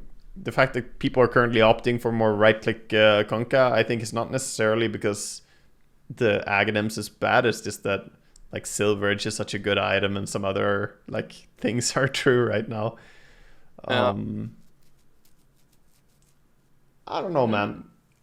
I think it's definitely deserving of at least a B tier. He can farm it easily. You can get it in almost every game. There's never a game where it would grief.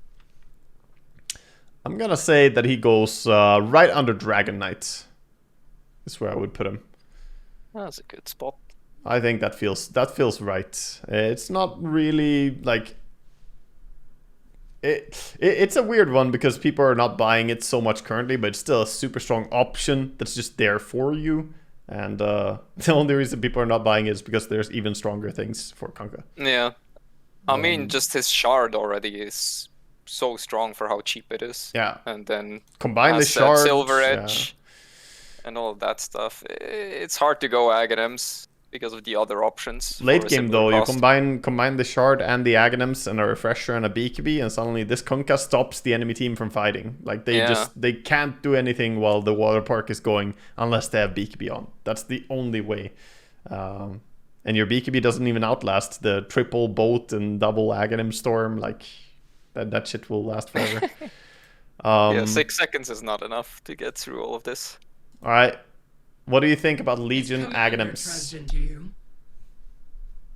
It's kind of griefy.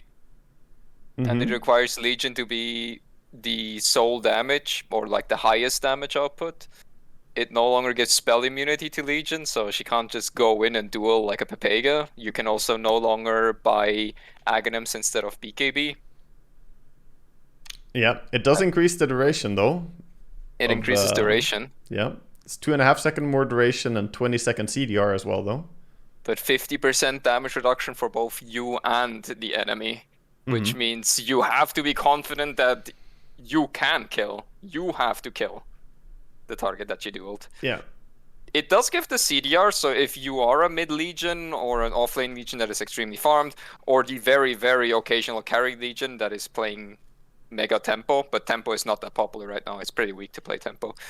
But if you would be a tempo carry legion and you already got like 50, 60, 100 dual damage, and you feel like you can continue killing people on your own, it's really good for tempo, since 50% CDR. Yeah. I'd say for mid legion, it's pretty much a must-have item if you play the mid. Yeah. For offlane legion, it's an item that can be great if you're finding yourself with a lot of damage. Like you said, you need to be able to kill stuff on your own at that point. You need to have like already started scaling and started get the ball rolling. So it's a win more item in many regards there. If you're having a good game though, I think it's automatically becoming a must-buy item almost. If you have a good game, of course. Like, the more duels, the more times you can gank. The higher tempo, the less downtime for the enemy team to get gold. It's a strange item in that regard. It's a win more. But it's not going to win you games that you're already losing. It's not going to make you win those games. Unusable in those cases. But in an even game, or if you're ahead, I think it's often good. The CDR alone is pretty big. Like 30-second cooldown duel is very nice. I'd say C for situational. C for situational. Situational. If you have, I mean, this, I'm putting it next to Grimstroke and Earth Spirit in the sense that this can pretty much just win the game. If you have a great game on Legion, the fact that you have 20-second CDR for your ulti built in is great. 2.5 more seconds to kill people, fantastic. Reducing damage from the enemy when they're hitting you, also great. Your team, fuck them. If you're having a good game on Legion, you literally don't need your team to help you do what you want to do. 8 seconds is a long time for you to hit someone. So, and since you have 50% damage reduction, if you duel supports or enemy offlaners, and you know you can kill them in like 4 seconds, there's no way their enemy carry can kill you. Yeah. That. All right. Next up, something I heard some people say is horrible or one of the worst. So let's hear your take on this. Leshrac. Those people were just Twitch chat though. So what do you think about Leshrac Aghanims? I mean, they did make it so you don't take bonus magic damage anymore. Oh wait, they flipped it around. Let's read it. I'm gonna read it and you can give your thoughts on it. So. The Nihilism causes all nearby enemies in a 450 AoE to become ghosts and prevent them from attacking, causing them to take 30% more magic damage and be slowed by 30% for 4 seconds. Increases Leshrac's speed rather than reducing it, and it does not cause you to take amplified damage. So yeah, it literally just buffs Leshrac. Yeah, so if it's a game where you need an E-Blade, you basically buy Aghanims, because Aghanims is E-Blade. So that part is already a better anti-physical tool, since you also get affected by it. Mm-hmm. It's a bit since They, the only thing you really amplify is Pulse Nova. Like, sure, Diabolic Edict is no pure damage, so you can't grief yourself by buying it, which was Yes. fucking funny. Yes. That you griefed yourself if you bought it. True. But you don't drastically amp your damage. It's like, holy shit, you do so much more damage. It's a good survivability tool against summon lineups or heavy physical lineups. I mean, it's great against a lot of things that Leshrac is already great against, I feel. Yeah. If you're against the PL, it's great. If you're against Meepo, it's great. You know, like these things. But Leshrac is kind of already owning in those situations. I think it and can it's be... only 4 seconds with a 25-second cooldown. Yeah. Whereas if you... Like, the alternative to this is Bloodstone Shroud. Yeah. Which has 100% uptime, and you always get to use it, since you just start you just lifesteal, spell lifesteal. Considering the alternative, it's pretty bad. Yeah, Lesh has so many good items that you will buy instead. So very often you won't see this. If you do see this item purchased, either the guy who bought it doesn't know what the fuck he's doing, or it's great in that game and it's gonna fucking destroy. It can be a fantastic Aghanims, but you know it's just good for dealing with certain things. I'd say most people don't buy this when they play Leshrac. I mean, it's similar to like the D heroes. Yeah, like, I think sure, D. I think D tier actually. You can buy it, but comparing it to Shiva's Bloodstone or Bloodstone Shroud or literally just Yule Scepter Travels, BKB, Yeah, I'm hard. putting him in a sandwich between Void and Drow. Yeah. Yeah, this is I think pretty accurate spot for him to hang out in. Alright, next we have Lich. Cast Sinister Gaze in an target area, which already increases the cast range on Sinister Gaze because it becomes an AoE ability, and the extended radius from where you cast it is gonna give you increased cast range. So slight cast range increase on your Sinister Gaze while giving it AoE. It also lets you cast your other abilities while channeling it. But that's it. I played it. It's very good if you go Shard as a pos 4. That's the only time I saw Your it. solo be kill useful. potential. Yes, your solo kill potential gets even higher than just having Shard, because you have way more cast range with the Aghanims. Yeah. And your Spire has very high cast range innate, and you can do it.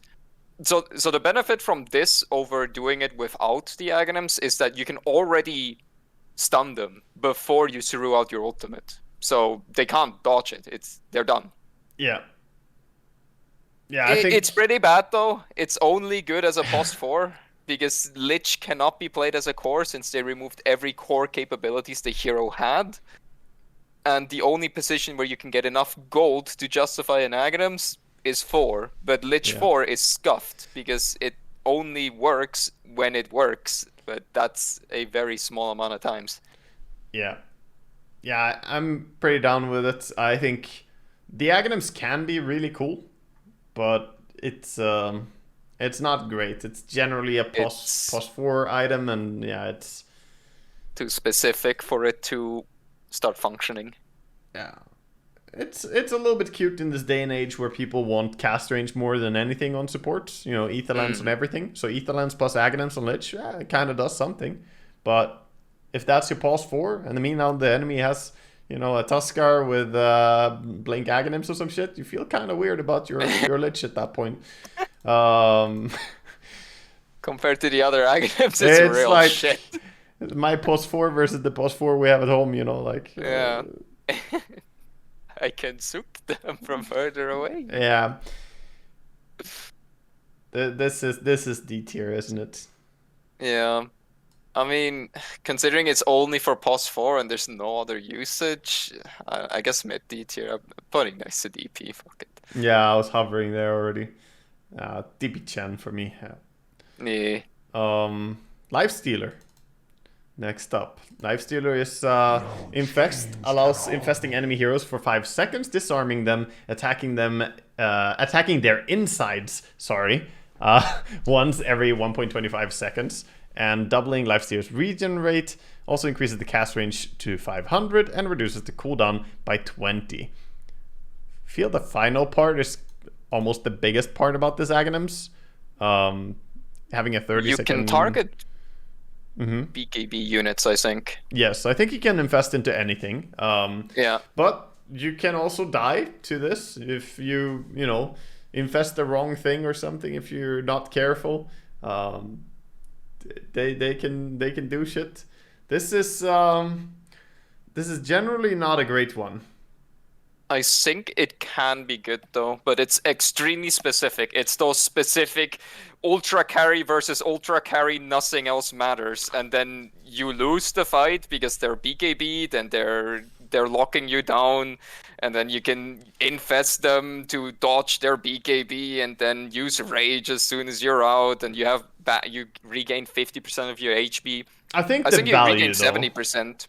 I think the value, though, that you're getting from 20 second CDR, more cast range, and more heal rate when you infest is pretty nice, because very often Lifestealers in current patch will play in a way where they save allies by infesting them instead of infesting aggressively. You don't have to infest enemies with this, even though it gives you the option. You can still infest allies. You can just hop into your allies and save them as well. However, I did see this bot in like competitive games fucking long ago when this was new, and I just watched some Chinese pro team buy an Aghanims instead of just buying right-click items, and he just fucking lost every team fight because he wasn't strong enough to out-carry the opponent carry. Yeah, and it's like, it's 4,000. Why didn't you buy a fucking Skadi or something and just win the fight? Like as said, for me, there are two heroes where I think this is the best item you can buy as a 4th item, and it's Troll Warlord or Terrorblade.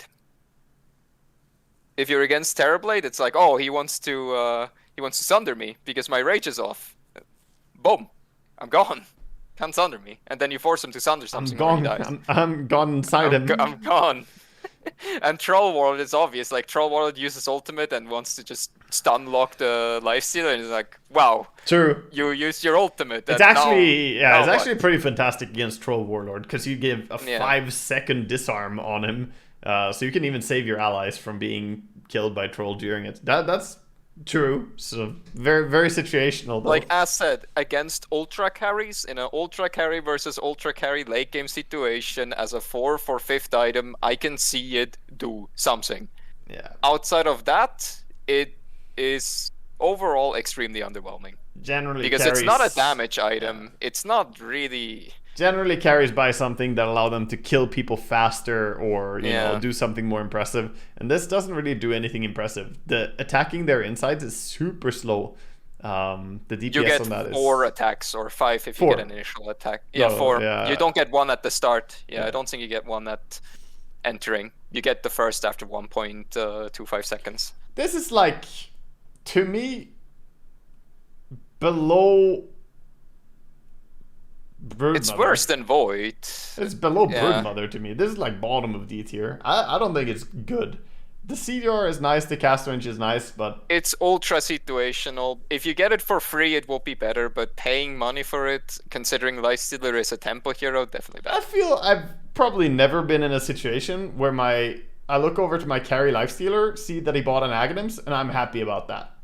Yeah. I feel like that's never been true. If I look over to my Lifestealer and I see that, I just wish he bought something else, always. As said, it's super specific, and when it's good, it's good. But it's not good a lot of the time. Oh, here we go with another bad one currently. Lina. We have changes Laguna Blade to pure damage and allows it to pierce magic immunity. But it's kind of weird because she already has her shard that you can buy as well. If you want to buff your Laguna Blade, I feel like the shard is the better of the two. Well, as said, the only thing it does is you can You can click on someone that is already BKB, that's all it is. Yeah. It's extremely bad if you consider the other options, which is playing mid lane Lina and going Silver Edge and become a right clicker. It is a very late game item if you look at it as a support item, because support Lina is going to go Aetherlens, Yule Scepter, and then whatever the fuck. Maybe an Aghanims. There used to be even less reason to buy Aghanims. Previously, I just double tested it to make sure that it was fixed, but previously the Aghanims shard allowed you to go through BKB as well, but just buying the shard. So half of what you get from the Aghanims Scepter, you got for free in the shard, along with the shard becoming AoE. So it was literally just a worse version of her Aghanims shard, which was hilarious. I feel this is pretty terrible. Current Lina gameplay, we hardly see any support Lina. If you see support Lina, I mean, maybe they will go for Aghanims, maybe. Very late. Definitely so not guaranteed. And if you see a core Lina, they will not go Aghanims if they know what they're doing. In high level gameplay, core Linas, that's a fucking Silver Edge, a Boots of Travel, it's, you know, a BKB coming up, it's a fucking Bloodthorn coming down the road somewhere. She'll buy a bunch of other shit. She will not buy an Aghanims Scepter. This is pretty bad. I'm gonna say Lifestealer tier. To me. I rather see a Lifestealer by Aghanims. I mean, probably, dude. If I see if I see my Lina by Aghanims, you're like, why was that not a Silver Edge? What the fuck, man? I mean, true, dude, true. But I do feel like it's a little bit better than the Lifestealer Ag still. It probably is more useful. I mean, it counters like Anti-Mage and other high magic resistance heroes. Until Anti-Mage presses E, and then Lina fucks herself. She will like hit herself with a fucking piercing bullshit. Yeah, because the shard is what gives you the instant Laguna Blade, not the fucking... Not the fucking Aghanims. The Aghanims is pure damage and BKB pierce. The two really go bad. kind of nice hand in hand. If you get one, yeah, but the two should be one. It should be a 2-in-1 deal. It should be one item. You say that. I think that would be too strong. All right, I'm gonna put her next to Lifestealer and Broodmother. That's her spot for me. Yeah. Lion, not Lina, but Lion. Now this is a lot better. The good version. The good version. This is the one we want. I mean, Lion has infinite scaling on his finger. He gets, you know, kills. He gets charges. That's both HP and damage for him, because he gets, you know, the talent that gives him 70 HP per kill charge. And then he has, of course, more damage per kill as well. I think the Aghanims on Lion is quite good. You don't necessarily see it purchased that often by like post 5 Lions. Plus 5 and 4. I mean, 4 is more likely to buy it, but it's still a later item in still competitive. Yeah, still pretty good, but just not really something they can afford too often. It's the main drawback. Lions usually stop getting gold after they get Blink Dagger. They get Blink Dagger and then they start roaming around, and they rarely try to sit in the lane to get last hits. That's a big problem. Yeah. This is definitely gonna end up somewhere like next to Doom and Rkwarden, I think, for me. I think it's pretty damn good, but I don't think very often that you can buy it. Actually, I'm gonna put it a little bit lower. It's gonna go right below Beast Master is the spot for him. Yeah, I mean, it's similar to Bounty. It does kind of the similar things like Bounty. Yeah. So being in that area makes the most sense in like high level play. Yeah, somewhere there makes sense for me. All right, Lone Druid. Lone Druid is the bear can attack shit when you're not close, and it doesn't die when you die. Really bad, because if you die, your bear probably also dies. Quite often.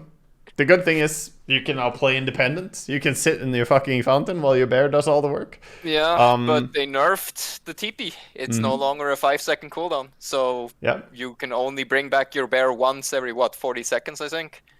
And it's a normal TP. It's no longer instant, which makes the Aghanims even worse, because the split push aspect of Lone Druid Splitting with his bear got even worse. This just doesn't fit the playstyle that we're currently in Dota right now.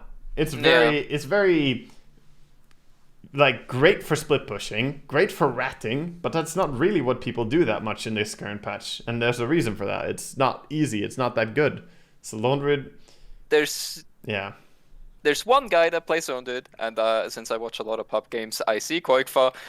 He picks Lone Druid, and he stays next to his bear 100% of the times, and he never queued up the Aghanims because that's not what you do. You stand next to your bear, and you let your bear push towers and siege, and then walk around with him. There's no reason for you to not be next to him, because Lone Druid alone is not going to do anything, since you're playing the bear. Lone Druid is just there because he's cheering on his bear. That's all he does. And then you press your ultimate, and you tank damage. Cheerleader. Yeah, it's not very good in the current patch at all. The meta doesn't really allow this playstyle that much. Yeah. In some of course, late game scenarios, it can be ultra late game. It can be game winning. I think Lone Druid to die. I think it can be game winning in some late game scenarios. So you can go with your team ready to recall your bear, and then you can like smoke the bear into the enemy base and just fucking destroy it super fast if you catch the enemy. So. No, definitely not a dog shit, but it's D tier in this patch, I'd say. Yeah. It's fucking hell, dude. It's slightly better than Broodmother, but it's right up there, man. Yeah. It has its uses, but it has to be super late. And like, if we go into that aspect, if the game goes infinitely long, Lone Druid of course has the space. He has 12 inventory slots, so 14 with the neutral items. Mm-hmm. So he can actually always get it. There's no like, shit, man, I could have had this item in that slot because he has all the slots. It's more about it is unnecessary. Somewhere around there. Yeah. The Luna is next. I think Luna's Aghanims is pretty damn great. Some people talk about, you want to go Spellcaster Luna or you want to go right-click Luna. I don't think you need to identify as either to be able to just buy the Aghanims and have that be it. Like, the Aghanims on its own, without you doing anything else. On level 20 talent, you get either 100 Lucent Beam damage or Global Lunar Keck. You don't care about the Global Blessing.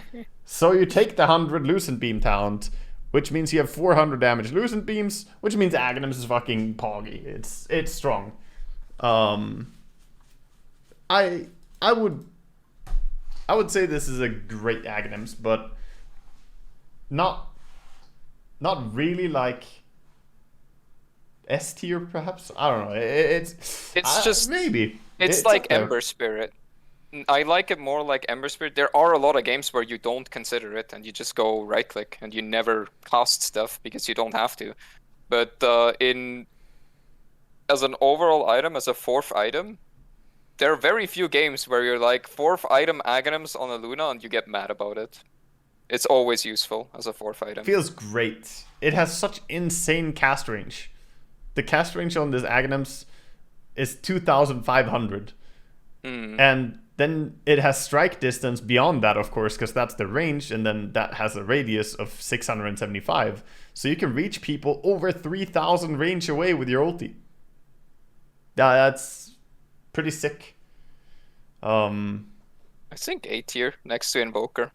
Yeah, she goes right up there next to Invoker, I think. I'm down with that. You need vision, though? You don't. You don't. It gives vision. It has ground vision. It gives vision. It gives ground vision. If you put it on high ground, it gives, high ground vision, of course. So just don't put it in the middle of the tree line, because then it can't see anything. But yeah, you don't need vision. It's a good one. Next we have Lycan. The Bite. Lycan Bite. Used to be better. During TI, we saw it a lot. Yeah. This TI. That's why they nerfed it. So the Lycan Bite gives Lycan's ultimate to an ally. However, they nerfed it, so you no longer can transform after using it to gain bonus range. If you're a melee hero with innate bonus range, you also lose it. You have Lycan ultimate, but you are forced to having 150 attack range. Oh, your can illusions. you not do the transform No, after anymore? you can no longer do They it. fixed that. I tried it, and it is 100% fixed. I Oh. have not seen a single abuse to get bonus range. You are stuck at 150. Even if you have Tiny Tree, even if you have innate higher range like Void Spirit or Mars, you are stuck at 150 range, which makes this pretty bad right now. Since if your hero has more than 150 range, you nerf the hero by giving it to them. Yeah, but still, there's a lot of heroes that are wild when they become wolf bitten. Yeah. Um, Lycan Sven, for example. There's also a is good one. certain amount of confusion going on again. I want to bring this back. Dota is not a super clear game always. When you see two dogs running at you, one of them is PA, but you don't know. It's gonna fucking blink on you. Or, you know, a wolf runs at you and then spits out a spear and spears you to the wall and you're dead. I'd say the Lycan Aghanims is still very good though. It's still good. You As an almost offlaner, always you get buy it, right? Like you will buy Aghanims. After Overlord Assault Cuirass, most Lycans are hovering over Aghanims. Yeah. It's a third, fourth item almost every game as an offlane Lycan. There are very few cases where you're like, I'm not gonna buy this because it's bad. Because it isn't. It's only bad if you have only ranged carries. That's when I'd it's bad. say even with the transformation fix, I think this goes S tier actually. Because it was dumb. It was Ultra Pog during TI. We saw Lycan telegraphed during TI finals, and still it did good. You know, like it was countered successful in some games, but we also saw Lycan destroyed during TI. Even when teams knew exactly what was coming, they still got fucked by just like tiny Lycan combos, and it's I mean, there's very potent. There's still so many combos that work really well with it. Like in PA, like in Sven, any melee hero with any kind of attack speed. Dude, like in CK works really well as well. Yeah. I have to go in and look at this as well. I mean, I believe you, but previously I would say like Dragon Knight was one of the strongest, but if you can't be ranged Dragon Knight anymore, then that's obviously massively nerfed.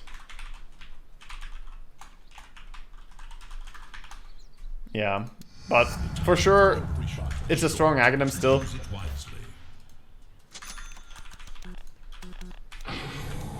Bite. Yeah, you're right. You actually can look like a dragon, but you are melee. Yeah.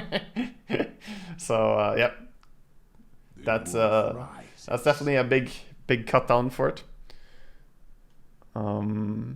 Still strong. I think S tier, bottom S tier is good for him.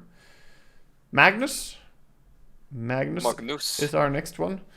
Magnus Aghanims is the triple shockwave traveling out at a 30-degree angle, and after reaching its limits, they return, dealing 75% damage. Hardly ever see this, honestly. You can also not shotgun. You can only get hit once for the first one and once by the second one. And funny, did you know that if you use the shockwave and then skewer towards where you use the shockwave, your skewer gets cancelled and the target gets stuck to wherever you skewered him to? The moment the second shockwave hits. Yeah. I knew this. Yeah, when they get grabbed. So what you're saying is, if you skewer someone and you're pulling them through, as the shockwave comes back, that shockwave will take them out of your skewer and leave them there. Yeah, I actually did know about that, and that's a horrible interaction. I've griefed myself like that. Yeah, as if the Aghanims was not underwhelming enough already. That is something that can be literally game losing if you and that's also a combo you always do. You use your shockwave and then you skewer. Exactly. You do that automatically. So you can grief yourself by doing what you're automated to do. Yeah, it's very sad. You basically always have to make sure to shockwave and then skewer away from the direction you shockwaved. Yeah, the Aghanims is not very good. This is at best D tier. I mean, the grief potential, I want to put him next to Underlord. I don't think it's really dog shit. You can use it sometimes against Siege. It's good for high ground defense because it kills creep waves. It's decent long range poke as well. I don't think I can justify putting it even below Underlord or Lina, or Broodmother or Lina or Lifestealer, actually. Yeah. I think I'll put it right next to Lone Druid and AA. It's like somewhere there, below AA, yeah. Yeah. It can work, but It's- it has a lot of downsides to using it. It's just not super impressive. You can buy it as a first Yeah. item and use it to farm. It's alright, but you could have bought other items to farm. You could have gone Echo Saber. You could have gone for a Blink Dagger to fight. You could have gone for, you know, like so many different approaches. Shadow Blade early. You can go BKB Rush. You can, you know, there's so many things you would probably rather want to see. Yeah. The 4-second skewer with no mana cost, I remember. Yeah. All right. Mars is next. Mars is creates invulnerable soldiers around Mars front while Bulwark is toggle on. They move along with you. They do your full damage plus 75, and they apply procs, so Desolator or Maelstrom, stuff like this. Attacks also slow the enemy for 30% for 1 second, and the enemy can only be attacked by one of these soldiers at a time. But the soldiers can attack an unlimited amount of units, so it does deal well with AoE stuff. Used to be good, but they hotfixed it. You can no longer toggle in between attacks. Yeah, it feels really awkward now. You used to be able to turn off and on Bulwark and get auto attacks in between and just have really nice DPS. Because the way it worked before was the moment you activate it, it attacked. Yeah. How it works now is the moment you purchase it, I believe, every second after activating it, like every second after that point, it attacks once. So you have a strict 1 second interval that suddenly exists. And if you mistime it, you miss a 1 second attack if you do something else while it's not turned on. Yeah. So you won't have a 100% chance to get an attack. It doesn't Plus always, Bulwark. yeah, it doesn't always start attacking the moment you turn it on anymore. It's, Yeah. you know, like you said, there's some really awkward waiting times every now and then. Yeah, this is not great. It's not great. It's still okay, but you can't build around it anymore because you can no longer super burst how you used to. Yeah, this is for like right-click Mars with Desolator style gameplay.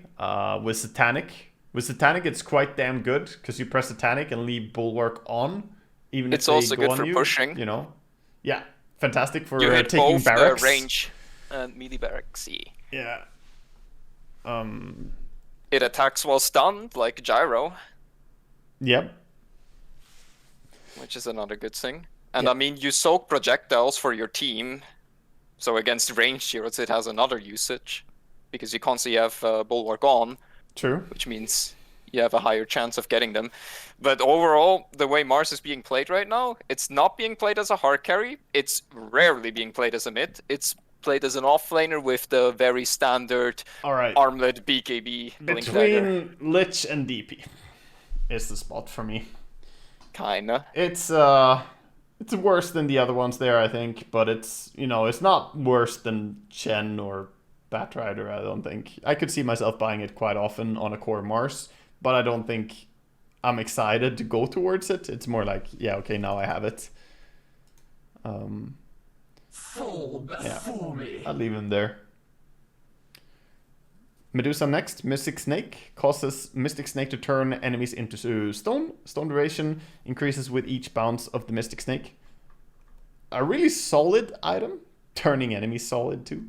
Doesn't one-shot illusions anymore. It doesn't one-shot illusions, which was something it was good for before. But the control it provides on a hero like Medusa is pretty damn nice.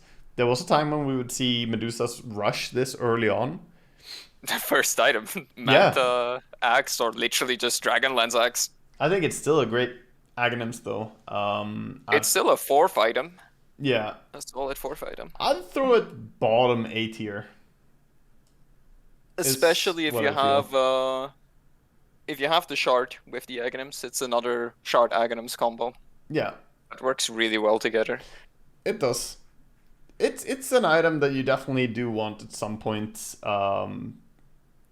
You might buy 6 items before getting it though on Medusa because of I how think crucial her timings can be.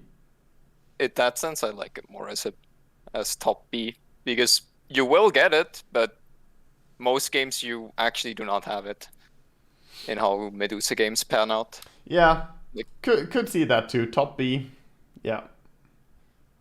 I'd put it even below Jakiro. Yeah, not wrong. B going thicker. Tick. Yeah. All right, Meepo. Oh boy. Dick. Yeah, he gets the dig ability. Channel for 0.75 seconds to dig into the ground for 3.5 seconds, dispelling Meepo, causing him to become invulnerable, untargetable for 4. And it restores 40% of his max health over that duration. It cannot be cast while rooted. Yeah. Yeah, this pretty bad. This is pretty bad. I mean, okay, I mean, Meepo is already not in a great place in this patch as well, so that doesn't make it feel better. But the fact that this even stops on a root, dude. On a root. Rooted. Even root stops it, man. It's between CM and Underlord. I'm sorry, Yeah. Meepo, I'm gonna do you like this, but it's You get rooted and you can't even do it. Like, it's what? so bad, actually. It's not great. Yeah, all these dog shit tiers that we have are really, really bad. At least Meeples is the most affordable of these 3 heroes, and it can do something, you know, reasonably. Instead of having to poof back to Fountain, you can just back up it a little bit and dig with a Meeple when it got a little bit low in the fight. But boy, oh boy, it's a 7th item for sure. You're not buying it before then. I guess the good thing for Meepo is that he doesn't buy Moonshard. Yeah. So you can, instead of a Moonshard, it's an Aghanim. Yeah, I mean, the good thing is that you don't have any other options. You gotta buy it. Yeah. We got Mirana coming up. Mirana is pretty popular, I would say. The Sacred Arrow releases Starstorm on enemies within 500 AoE, and the primary targets gets a secondary Starfall on it as well. The one that gets hit by the arrow gets a secondary Starfall that does 50% of that damage as well. This does synergize with the level 25 Mirana talent for 200 Starstorm damage, making it, you know, pretty nasty getting hit by the arrow at that point. The arrow is going to be like, what, 1,000 damage? It is. 1,200 damage-ish? As a boss 4 item, it's really good. You turn arrow into a really big nuke. Yeah. It's very popular for sure. A lot of people go for it. Landing those arrows kind of just destroys someone. I mean, if you arrow and then you leap after them and get another double Starstorm by being close, that's 1,500 damage. I think a lot of the time, though, other items might be really good. But you can go for its second item or something. You go like Yule's Scepter first item for the Yule's Arrow combo. It's really good. I mean, Yule's Arrow is really good. If you go Yule's Scepter, there's no downside of wanting an Aghanims. Yeah, at that point, you guarantee it, kind of. Going naked Aghanims is bad, usually. You want either Vessel or Yule's Scepter or something else. Unless you shoot arrow, hit arrow. At which point it's good. Land arrow's good, miss arrow's bad. Kinda. If you have a high success rate or some way of guaranteeing it, then all you want is more damage. It is the highest magic damage item you can buy on Mirana. Because as said, 1,000 damage arrows on average is pretty high. Yeah. Yeah, I think it's a B tier item.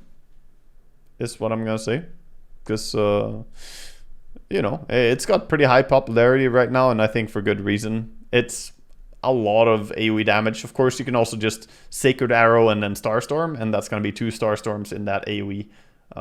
Whether the arrow misses or not, you know, that's the good thing. You don't have to land your arrow. If you miss your arrow, it's still a Starstorm. I guess above Klings, below Bristle, or next to Willow? Yeah, I'd put it right next to Shaker Willow. Yeah, that's my spot for that. This is another one of the heroes that you enjoy playing, Monka King. What you think about Monka? They nerfed a lot about it. Mm-hmm. The Monkey King Aghanims interval got reduced, so you can only have 3 instead of 4 monkeys No around you. soloing Roche anymore? They can no longer hit Roshan. Yeah. The way it works with buildings is still the same, but the spawn reduction combined with it no longer being a rush taking potential, it hit it hard. It hit it really hard. I have not seen a single Monkey King consider it, and that's a good reason, because you rather want to buff yourself, since they also buffed right-click Monkey King. There is a very small reason to have it. The one good thing that it still has is if you have AGHS and you die, it keeps the monkeys around and they keep attacking while you're respawning. So that's cool, together with your ultimate. But overall, it's a very low priority item. Bottom C. Yeah, bottom C. It's good if you have it. You can buy it as a 5th item when you're pretty strong, but it's not something you're looking forward to unless you're very strong already. It's not great. Yeah, bottom C I think is the safest place for this one. Morphling, you mean all Aghanims? Yeah, Morphling, Mr. I take your Aghanims as well. And yeah, Morph is again a little bit situational in the sense that it depends what's in the game, right? Like, that's quite. But considering that there's so many combos, Spirit Breaker, Morph, Morph Shaker, Morph Earth Spirit. You know, I'm gonna go ahead and say one thing here, that even though my rating here is based on, like, you know, how reliably it's gonna be good and how often it's gonna be good and so on, Morphling Aghanims I think is so bonkers on so many combos.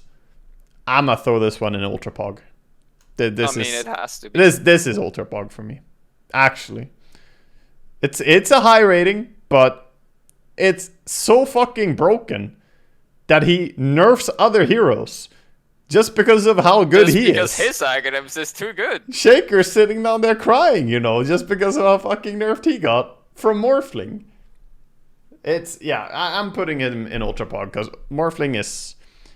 There's some heroes that he just feels so happy turning into. He just gets shit for free. He's like, oh, what's that? A Poggy Burrow Strike? Okay, now it's mine. I'll take it.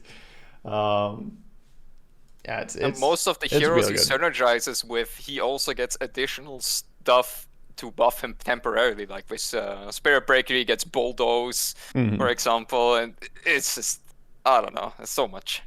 Yeah, I'm throwing it up there. Not too much discussion actually about it. I think he's just deserving it. So I'm gonna keep going with Naga. Naga is currently the allowing end snare on target spell immune targets or sleeping targets. So you can end snare someone while your song is going off. It also reduces the cooldown by 6 seconds, making it an 8-second cooldown. And it increases the cast range by 400. So end snare is, you know, BKB piercing, song comboing, and much higher reliability by both cast range and cooldown. Is a very good counter against mobility. Or against BKBs. Yeah, you see it picked up a lot. I mean, especially when you're facing like Juggernauts or Lifestealers or other heroes that naturally buy a BKB super early, like Razor. Any hero that needs to move, basically, you just stop. It's also fantastic for catching anything that doesn't have a BKB already. You can still BKB dispel the end snare, but the ensnare can be cast on your BKB. So if you ever see a hero who doesn't have BKB ready and you use Song as Naga, then you can just follow up with ensnare and they're going to be stuck and your team can, you know, get him. It's pretty damn good. Arteezy buys its second item after Manta. I'm sure he has done that. I don't think he does it always though. I've seen him play Naga a lot of times without buying it at all. But it's a super strong item still. I mean, as a third or fourth item, there's rarely a case where you shouldn't buy it. Yeah. I think A tier. I think it's not quite an S tier in my opinion. No, but as said, like there are a lot of games because Dota is having the mobility. President A. President A, Yeah. that good? Yeah, I think it's that good. I can understand it. Also, like, Yeah. It's high, but I think it's really, really good. This this I mean, it Aghanims. fucks with so many heroes. Also, the cooldown reduction makes it so that Yeah. even if you dispel it, not every hero has like a 5-second dispel. Yeah. 5-second cooldown dispel. It's very, very powerful. Next we have Necro. Necro is ghosting yourself. And you reduce the cooldown of your Ghost Shroud to 10 seconds from 16. And then you have your Heartstopper aura damage is 2x while you are in Scepter form. So you get 4.8% health decay instead of 2.4 during the time you're in Ghost. They nerfed it a lot by making the damage no longer HP removal and instead magic damage. Yeah, true. It used to be a lot better, and the patch used to benefit it. Right now, Necrophos is also not really popular, but next to just the lack of its popularity, as said, they nerfed the damage output from the Aghanims by turning it into magic damage. Also, physical damage lineups are not that popular, so permanently being ghosted is not always good. Yeah. I think the And the CDR games- on Ghost is pretty good because 6-second CDR is CDR doesn't really tell the full story. It's 4.5-second duration, and you put it down to 10 seconds. So you only have 5.5 seconds of not being in a Ghost, as opposed to having, like 10 seconds basically of not being in a Ghost, or 11 and a half. So it actually makes you a lot less vulnerable to right clickers, but it has a weird power spike. It's like good until the nullifier comes, and then it's shit, and then Necro is shit overall. And your 4,200 gold into Aghanims feels real bad when the enemy has nullifier. So it hits a very, very strong power spike, I would say, and then it drops off like a cliff, dude. Like, because now the nullifier is here.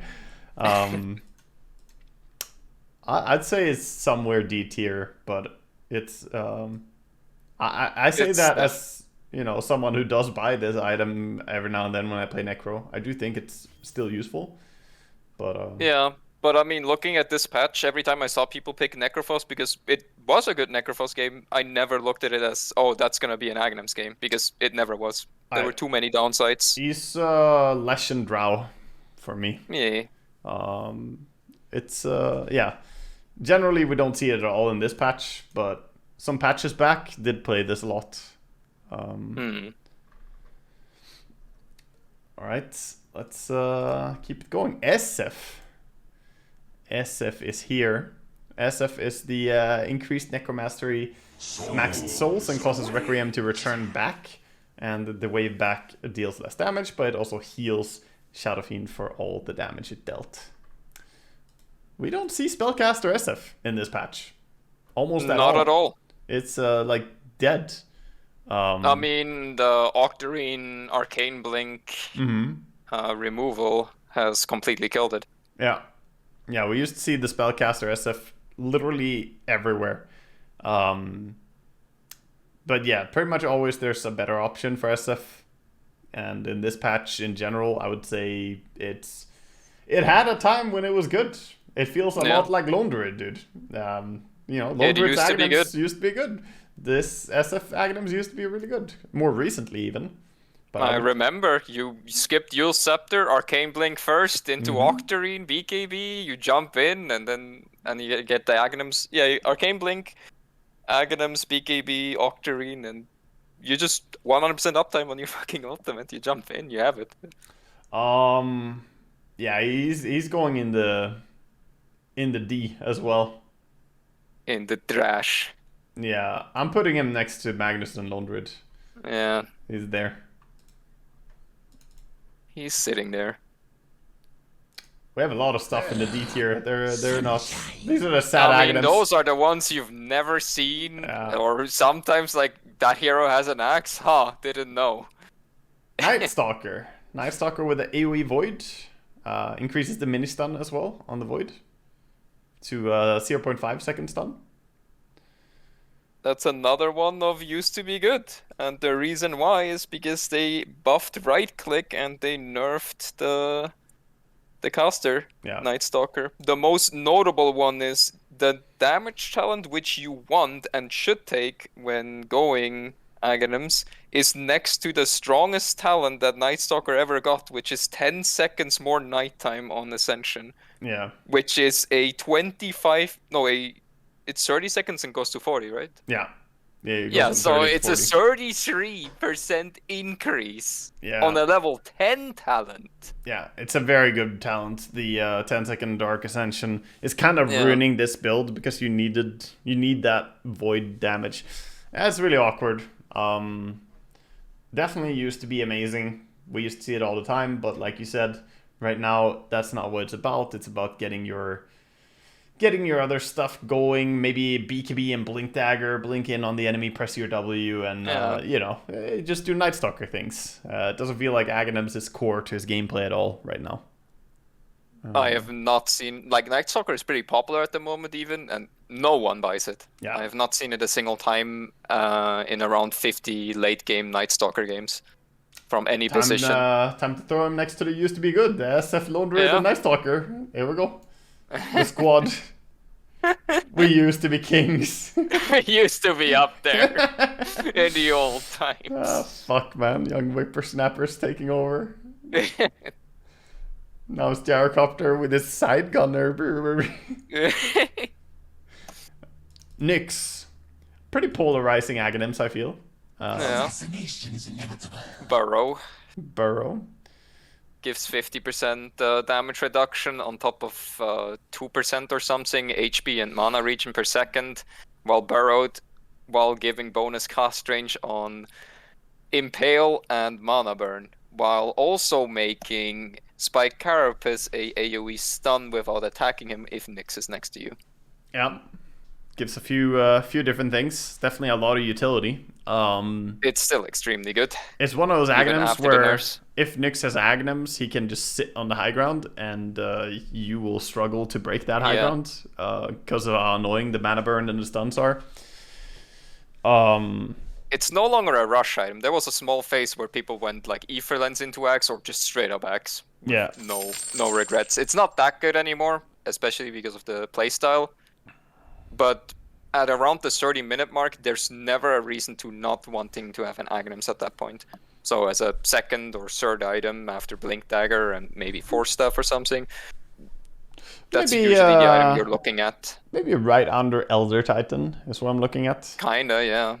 Um, You always want it. 'Cause, There's always a spot in the game. As said, if the game goes above 30 minutes, you always want it.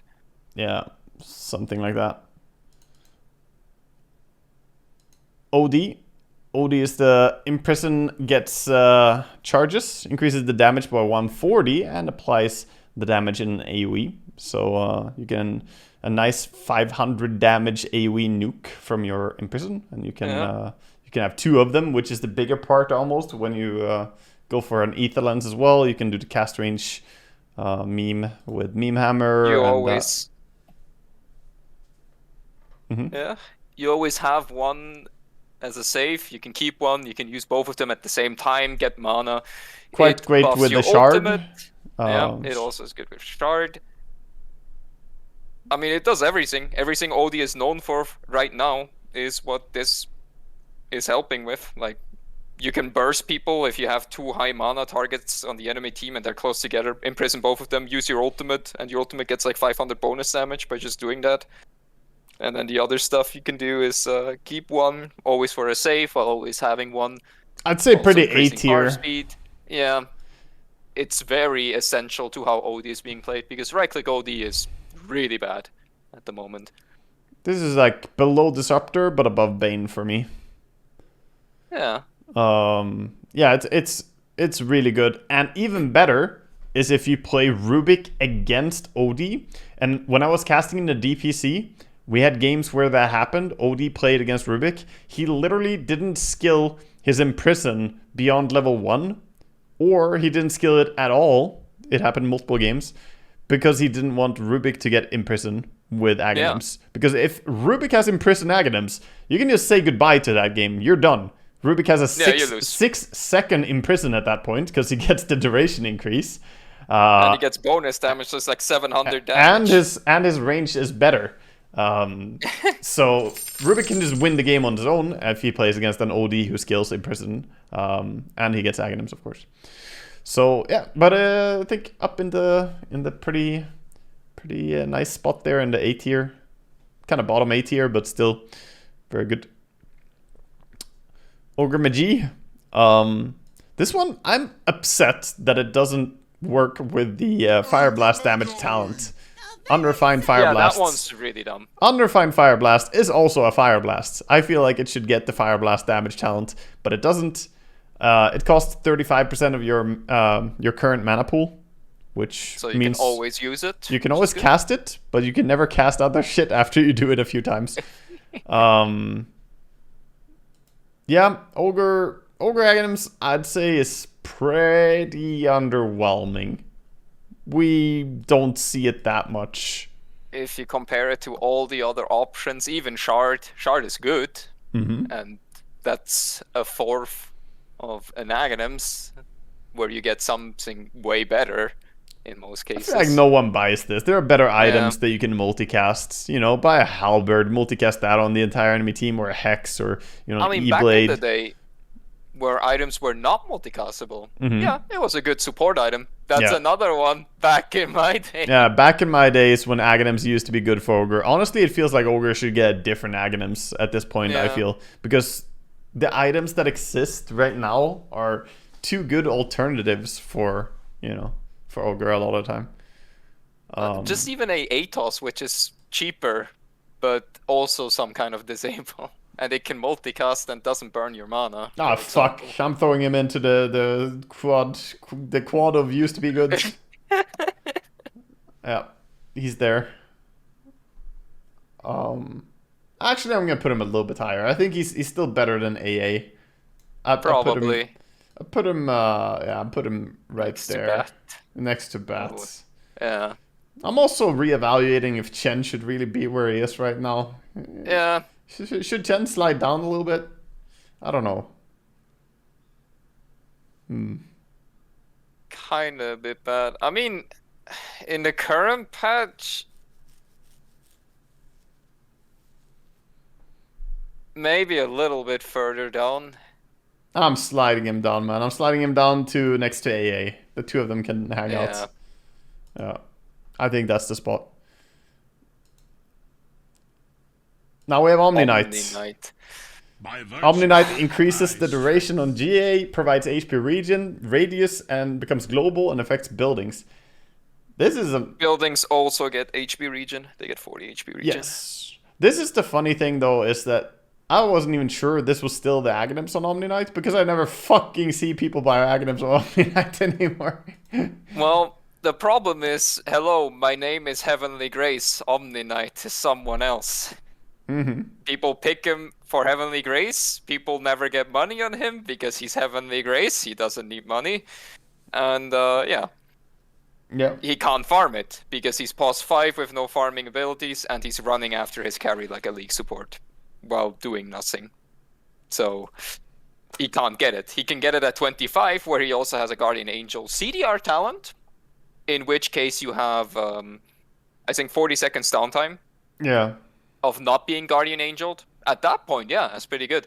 But that is a super late game scenario, in which case you might have the money, maybe, because there's nothing Omni Knight really needs. Omni Knight just needs boots, Etherlands, and that's it. That's your game. You're done. Yeah, you're full build. This is pretty shit, dude. It's a good Aghanims when you have it, but you have no way of ever having it. outside of minute 50. It's not even that good when you have it, because if you're rich enough to have an Aghanims and Omni Knight, then your enemy might already have nullifiers. So at that point, it's kind of just good for healing buildings. For defending buildings. Yeah, but healing it buildings. It doesn't heal them enough to really justify paying 4.2k to be a worse version of Treant Protector. You can kind of hold, you know, like good for It's good rats. against split push because multiple buildings will be hit. Which people don't do. Yeah. So I'm feeling this is the anti-president of D. Yeah. The pleb of D tier. The peasant. I have 800 games on Omni Knight and I have not bought the Aghanims a single time outside. I bought it in 2015. Then it was poggers because there was no nullifier. Yeah. It was super poggers. Yeah. I only cried whenever there was Brew Master or Invoker. Otherwise, I was like, I'm Aghanims, the man. I'm actually sliding him down to dog shit. I'm putting him next to Underlord. He's better than Underlord, but I'm thinking here. I mean, there's bad. Never a situation. That's the thing.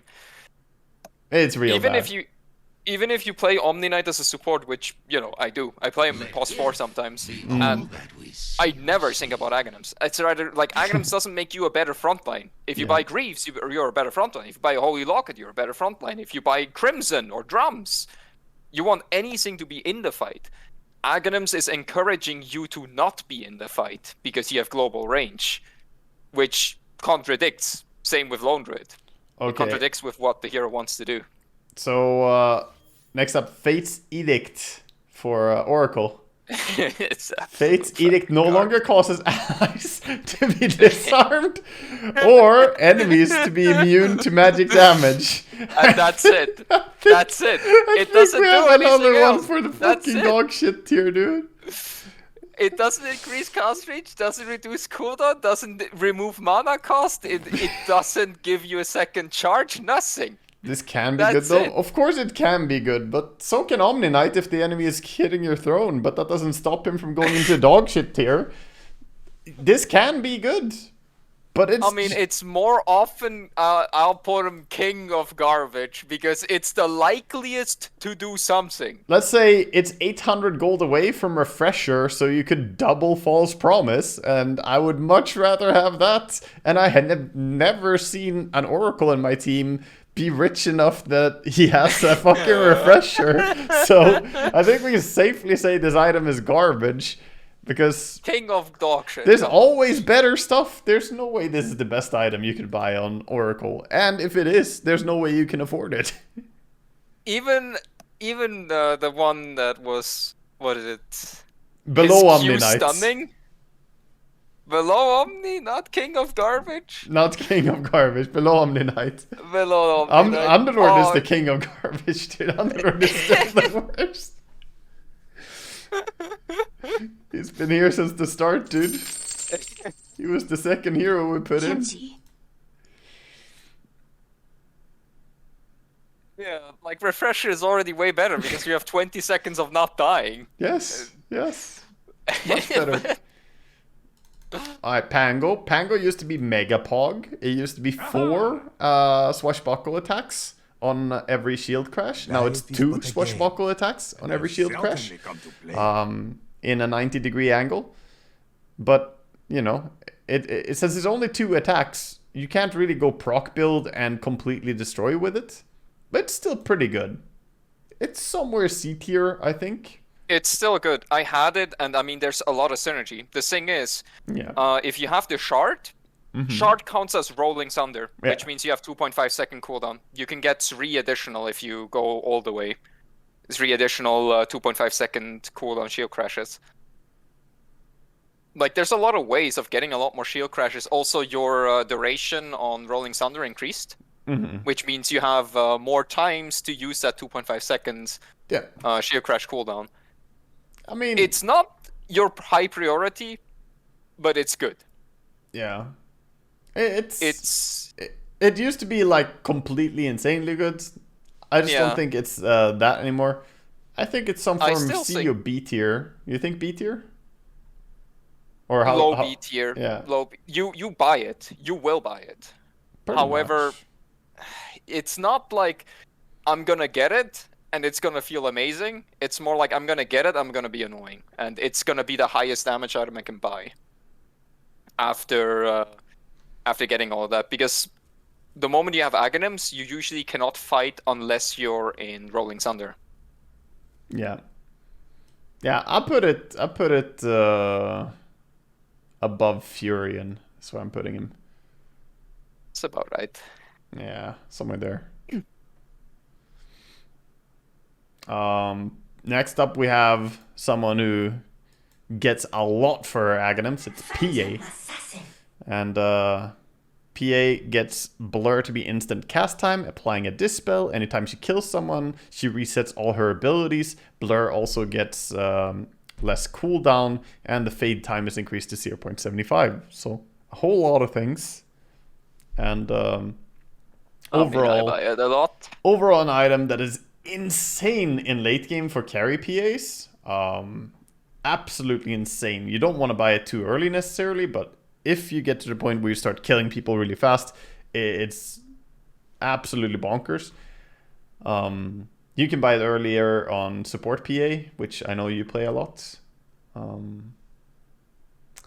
As for core PA, I think it's one of the highest impact late game Aghanims out of all carries in the entire game.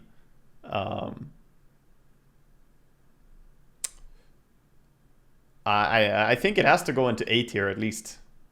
It should be, yeah. Yeah. I mean, sometimes Aghanims even replaces BKB in like metas where Treant and other like AoE dispellable, dispellable supports where you usually buy BKB against. You just buy that. Playing against it Treant, also makes you hero. ungankable.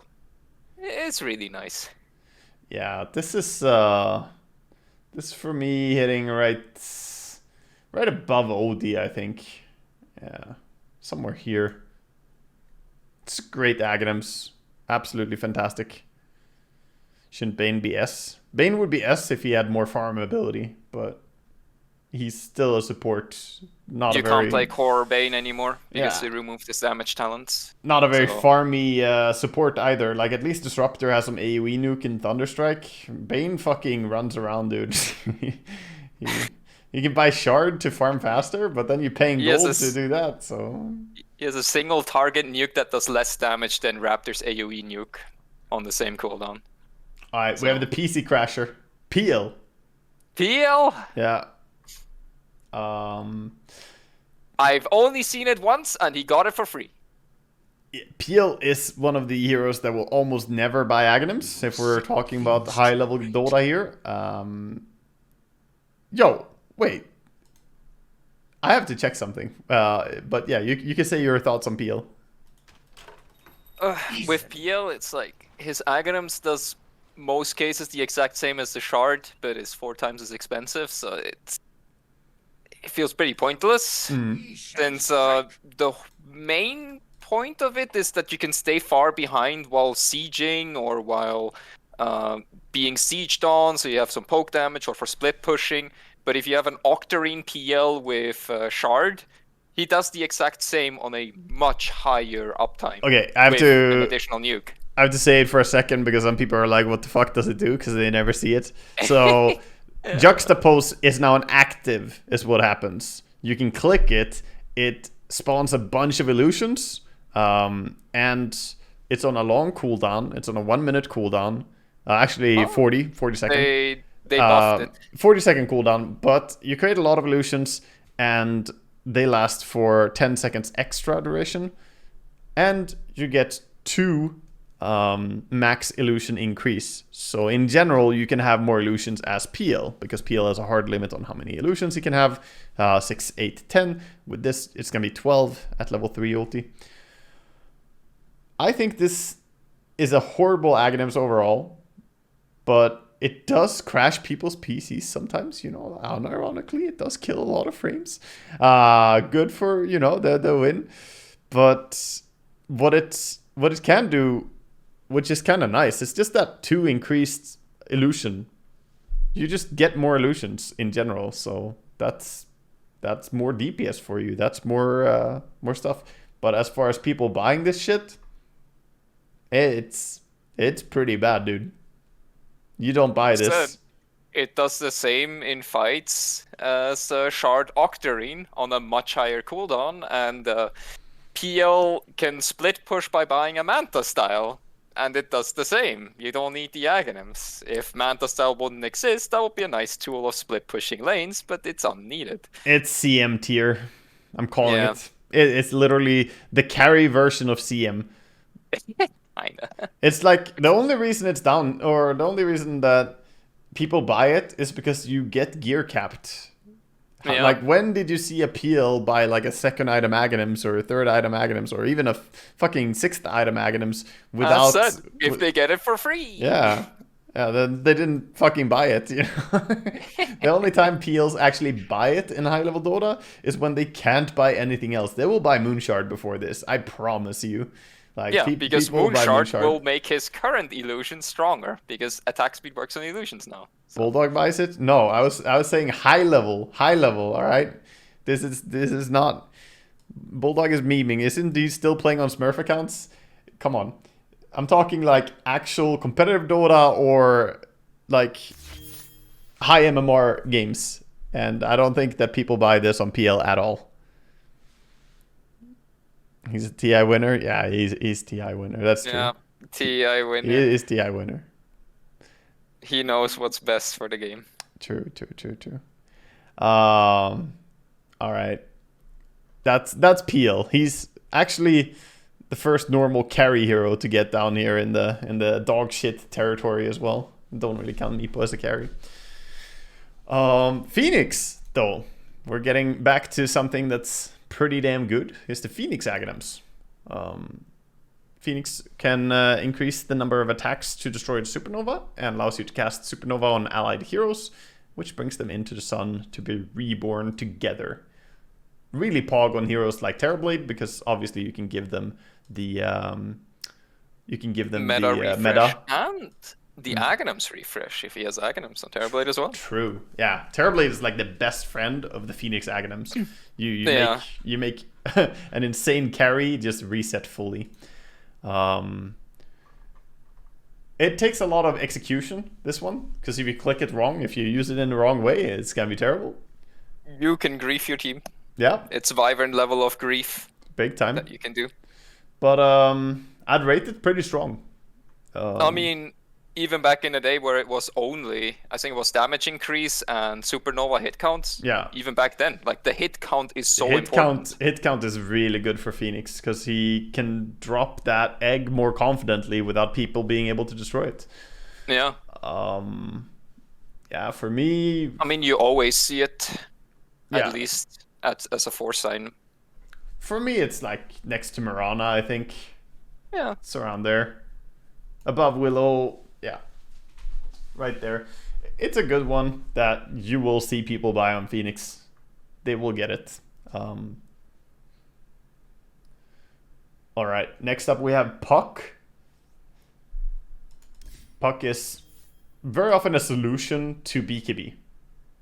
Just straight up that. It increases the damage from the coil breaks. That's kind of whatever. Increases the coil duration, which is nice. The coil break stun goes through BKB. And that's the really big thing. If the enemy has an annoying BKB carry, you press Puck Aghanims on them. And it's like, yeah, we're done here. Solving BKB is insanely good, I would say. It helps when you're ahead and they try to counter you, but it's an item that doesn't do anything if you're behind. If you can't kill them during the coil, then it doesn't do anything. True. For acquiring it. I mean, if you're behind, depends what you're behind to. If you're behind like to one enemy like popping off and he is something that you can counter, like if there's one Ember Spirit on the enemy team or something and he's fucking everyone, you just get Aghanims on your Puck and suddenly you can actually kill that Ember. I'd say this is S tier. I actually think so. It's just with how many mobility heroes they exist. I mean, it counters a lot of heroes by existence and then they have no counter to it anymore because the counters to it are extremely expensive, like Wind Waker, or you need allies that can dispel you. Yeah, I think for me this goes up into the S tier. I think even higher as well. I would put it under Jarrow, but above Jugger. You're not always gonna buy this item, but it is so insanely valuable. Then put Disruptor in S tier, but Disruptor is not equally good at countering BKBs. He's just good if you manage to get your ulti out before the enemy presses their BKB. Buck doesn't give a shit. Press your BKB. What the fuck are you gonna do? You're still coiled. So Puck is extremely simple in how it counters it. Next up we have Mr. Pudge. Pudge. Pretty much. Rot radius 225 bigger and 100 more damage, and he reduces healing or health regen on affected enemies by 25%. It's a core patch item in a patch where core patch is laughably bad. Yeah, pretty much. This is yeah, I mean it's great for POS 1 or POS 2 Pudge. Yeah. Which we barely see at all. I see some Pudge spammers saying A tier in the chat. Ultra Pog, A tier, so strong. So strong. It's nice Yeah, if you're Dawnbreaker's not core. on the list. If you're core Pudge, you will buy it. 1 year pog. If you're support Pudge, you should probably not buy it in general. There's almost always better items. Like it synergizes well with Shroud, which is a new item, which is extremely good for Pudge, because your Rot will give you mana back, because the self-damage actually hurts the hood. But core Pudge is not something ever picked in competitive. I mean, I seen Dandy and then he lost. I didn't see it a single game when I was casting in DPC. I saw it haven't once seen it on much. Dandy, and it looked underwhelming because he couldn't even get to the point where Pudge can be this massive hero. So like at the moment, it's really bad. I'd say Because C the tier hero is though. bad. I think It's it's not necessarily the itself is Aghanims good. being it's not necessarily the Aghanims being like D tier worthy. I just think the I think it's about some low C tier. It's about the hero. It's good if you manage to get it going, but yeah, I'd put it next to Centaur and Bounty, like around there. This is not a super impressive Aghanims right now, and it makes core Pudge more playable, but that's it. The core Pudge is not playable at the moment. Yeah. Next up is one that also cross my path. I have a bit of grievance with this one. Used to be good. Used to be fucking poggy, because life drain on Pugna used to be 22-second cooldown. Now it says 7-second cooldown. So they already reduced the cooldown by like 15 seconds. And the Aghanims is that he removes cooldown and increases damage. They did not. But they didn't adjust it. account for the fact that the base ability was improved to, they didn't do anything to make the Aghanims better. So you're still just doing the same thing. You're taking away the cooldown and you're increasing the damage. But that was a whole lot better when you had a 22-second cooldown on your ulti. Now, you just don't need it. You almost have 100% uptime if you get a full suck. This is going down next to PL and CM, dude. Because you don't need it. Why would you buy this? Like, there are some games where you might buy it, but generally, this is like It doesn't useless. even reduce mana cost, which is the least it could do. So you can actually spam click it, because it is a lot of mana. You lose all your mana second. very fast if you spam click stuff with this. You will buy Octarine instead of this, because that will like lower your cooldown again. Yeah, but also Octarine give you... exists. Yeah, people just go first item Octarine on Pugna. The cast range is needed because it makes your hero way more playable, and then you get CDR for all of your abilities. And you use the CDR for the ultimate. Yeah. Having 5 seconds cooldown on Suck instead of 7 is a big difference. But having also permanent uptime Decrepify and more blasts and more than 100% uptime on your Nether Ward is also massively different. If PL Aghanims cooldown was 10 seconds, then would it be your C tier? It would be Ultra Pog. It will be insanely good. Literally Ultra Pog. So every time PL uses Doppelganger, he has max illusions? What the fuck? Yeah. Actually, yeah, well, he would permanently have max illusions pretty much because they have increased duration, and then you have Doppel Walk increasing duration on existing illusions as well. So if it was 10-second cooldown, PL would be the strongest hero in the game, I would say, and Ultra Pog Aghanims. And you would just buy Aghanims first item every game. I mean, the moment you wouldn't have AoE damage, the game is over the moment he has Aghanims, because you literally can't deal with it. Yeah. Queen, next.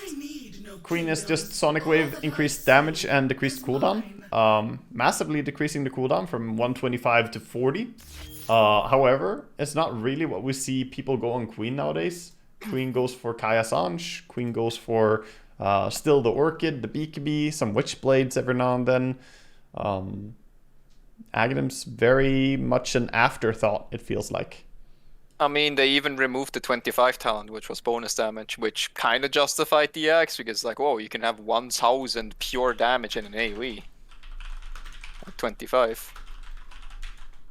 But they removed that talent for Blink CDR. Yeah. I think Queen Aghanims is, you know, not really worth going for anymore. It's so expensive to use it for spell farming as well. It's 500 mana. Yeah, so you can't really do that. And it does the same damage as if you buy Shard and you get the Scream Talent on 20 and you blink into a creep wave. That's the same thing. Yeah. But the difference is one costs a fourth of your mana pool and the other one costs a 10th.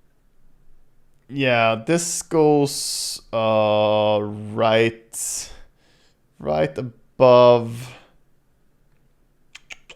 It goes above Necro for me. That's where it goes in the D tier. I mean, more often it's useful, but it's not. It's not really that it's super bad, but you just have such good alternatives to this, and it feels pretty underwhelming to go for Aghanims overall. Queen almost always has better items to buy, so generally that's what it falls on. Clockwork coming up next. This is a good one. It's one of the best. It's one of the best. It literally doubles your usefulness in team fights. It resets Clockwork's ability cooldowns, grants him bonus movement speed, and 200 attack speed for the duration. And then his he becomes stunned at the end of it. I've also heard from someone that it was a DPC interview. They said that they were experimenting with Clockwork as a mid or carry because they experimented with mid Clockwork. It was NA region actually. And they said that refresher on Clockwork and then refreshing the overclock, you don't actually get stunned. You postpone your stun. So you can get like 4 hook shots out in one fight before you finally get stunned at the end of it. At the end of the day, they said that it's not really worth doing, but they do think the Clockwork Aghanim is super strong, and I agree. I think it's a very, very good one. I mean, you can buy Basher just because of the Aghanims, and it's not bad. It's good. Yeah, you can buy anything. You can go Orchid and anything. Anything a casual little damage item, you know? Just, without any other context, just throwing a Satanic or a Daedalus there, and suddenly you're competent within that. This easily goes into, I want to say, S tier. Probably right under Gyrocopter as well. It's only limited by the little bit of, like, it can be hard to farm for Clockwork, but you'll get it. You'll definitely get it. And when you get it, it's good. Above above Puck, because Puck is, again, slightly situational, but Clocks is just always good. Razor. In this meta, Razor is pretty much all about BKB and Refresher. That's the item build that people go on Razor. You go BKB first item, Refresher second item, and then Assault Crest third item. and then you buy whatever suits the game from there. But usually Aghanims Scepter becomes a really good value pickup. After Refresher Orb, you can think of it. Yeah, you just need to solve your armor. It's always going to be, you need either a plate mail upgrading into Shivas or plate mail upgrading into Assault. But after that, I would say you pretty much always buy it. Because the standard build right now is BKB into Refresher. Yeah. So your base build is already encouraging to get Aghanims at some point. Yes, for sure. Yeah, I'd say this is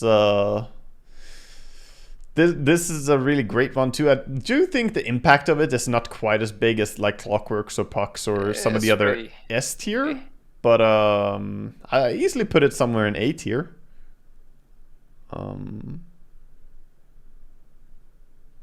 I guess behind Invoker, Yeah, pretty fair. Yeah, behind Invoker feels pretty fair. It's a good one. You just don't get it that early. Ricky? Oh god. Tricks of the Trade increases the cast range, number of attacks.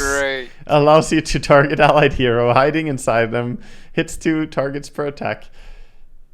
This used to be great. Now it's not really about that, is it? This is another one of those where you have an Aghanims Scepter that's worse than the Shard. Yep. Honestly, Ricky's Shard could just be the Aghanims Scepter, and the Aghanims Scepter everyone could pretty will much be be fine the Shard. with it. Yeah. I mean, his Shard is so broken, and then you have his Scepter. Yeah, this is not really good. Current patch, man? No one buys it. I mean, no one plays Ricky, and the Aghanims doesn't even encourage what Ricky is good at, because the only thing it really does is, yeah, you get a little bit more invulnerability, but the CDR talent got gutted, so you can't be invulnerable most of the time. The damage output got absolutely gutted by Tricks of the Trade. They nerfed it again, and you already have innate less damage on it, no matter what, because Ricky's base damage, most of it is Under flat Queen. damage. Under Queen above Necro is my spot for him. Yeah. There you go. I don't know. He loses 40% of his base damage, which is you lose 30 damage innate, and then 20% of your AGI gets also lost. Here, Horrible. Here we go into Rubik then next. Decreases cooldown on the spell steal, of course, going down from 10 seconds to 2 on the highest level. It also increases the cast range of your spell steal and upgrades the spell that you steal to Aghanims Scepter level. This of course dependent on the game. There are games where you can have, you know, some real fun with Rubik. I think It's this the is same meme as Morph. Yeah, I think basically. this is the same as Morphling. I'm putting him in Ultra Pog because it's so good. It's literally insane in certain games to the point that it's Ultra Pog. I think he deserves to The be here. potential that it can have is the same as high as Morphling. Yeah, for sure.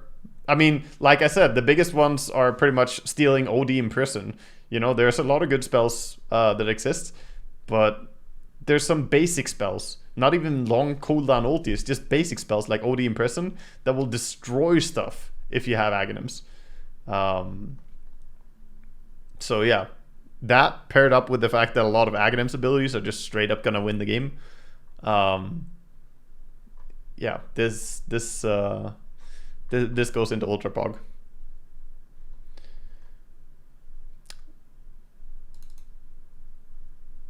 Sandkungen. Caustic Finale applied to stuff hit by your Burst Strike and increases the cast range. Does not apply to illusions.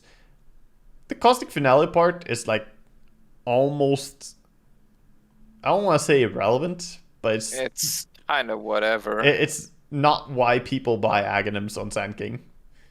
You buy it for the It's extra just range. the range. Yeah. It's also why Morphling is such a good hero if he gets Sand King. Yeah, it's another one of those. It's one of those. One of those. It's good.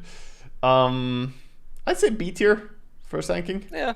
It's pretty great Aghanims to get, but it's Higher uptime than Dagger, so at a later stage it can replace Dagger, but it doesn't fully replace it. Next to Shaker for me. Yeah.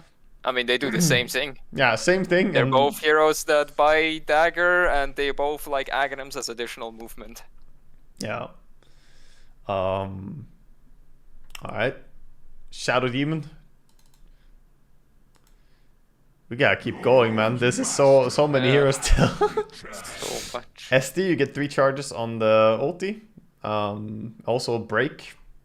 Very situational. Not something you will always go for. Not something you can always afford. Situationally super strong. I put him in the bottom of C tier. Yeah. C for situational. A tier? Nah, I don't think so. You don't go for this every single game. You definitely don't want next to Grimstroke, does the same as Grim, basically. Yeah, you put him there. Yeah, it makes the most sense. But I mean, they both do the same thing. He is a bit, yeah, true. It is better for, he's better than a lot of these heroes, but still, I would not put it up in the A tier at all. I think he's There are a not lot close. of games where you don't want it, but they're also, as said, they're these games, the magical games, where if you get it, it's game over for the enemy team. Yeah, I mean, usually that's to counter a certain thing, though. Not even an item, but like a bristleback on the enemy team or something. Yeah. Whereas, you know, heroes like Bane or Disruptor, who are up there in the A tier, the supports who are in the A tier are there because Disruptor is literally always going to be Pog if he gets the Aghanims. If he, you know, has that, he can kill anything. Same with Bane. Whereas SD doesn't really have the same effect. He's very good at what he does, but he doesn't strike as generally. Shadow Shaman. Shadow Shaman with the extra range on the wards, also split shot on the wards. Kind of an awkward item. Very good for core Rasta. He's another one of those heroes. He's like Ricky. His shard is better than his Aghanims most of the time. Yeah, kind of. But his shard and his Aghanim synergize. Apart, you know, unlike Ricky. Yeah. So the fact that he synergizes his Aghanims and his shard, they're amazing together, is kind of nice. It's good, but generally I think in the current patch you can't really play POS 4 Rasta at all. I think it's horrible. So it's POS 5 Rasta. It's like the only place that he can really go. You can go mid, of course, but that's a bit of a meme. And if you POS 5 Rasta, Aghanims is not really on the table for you. It's not what you gotta do.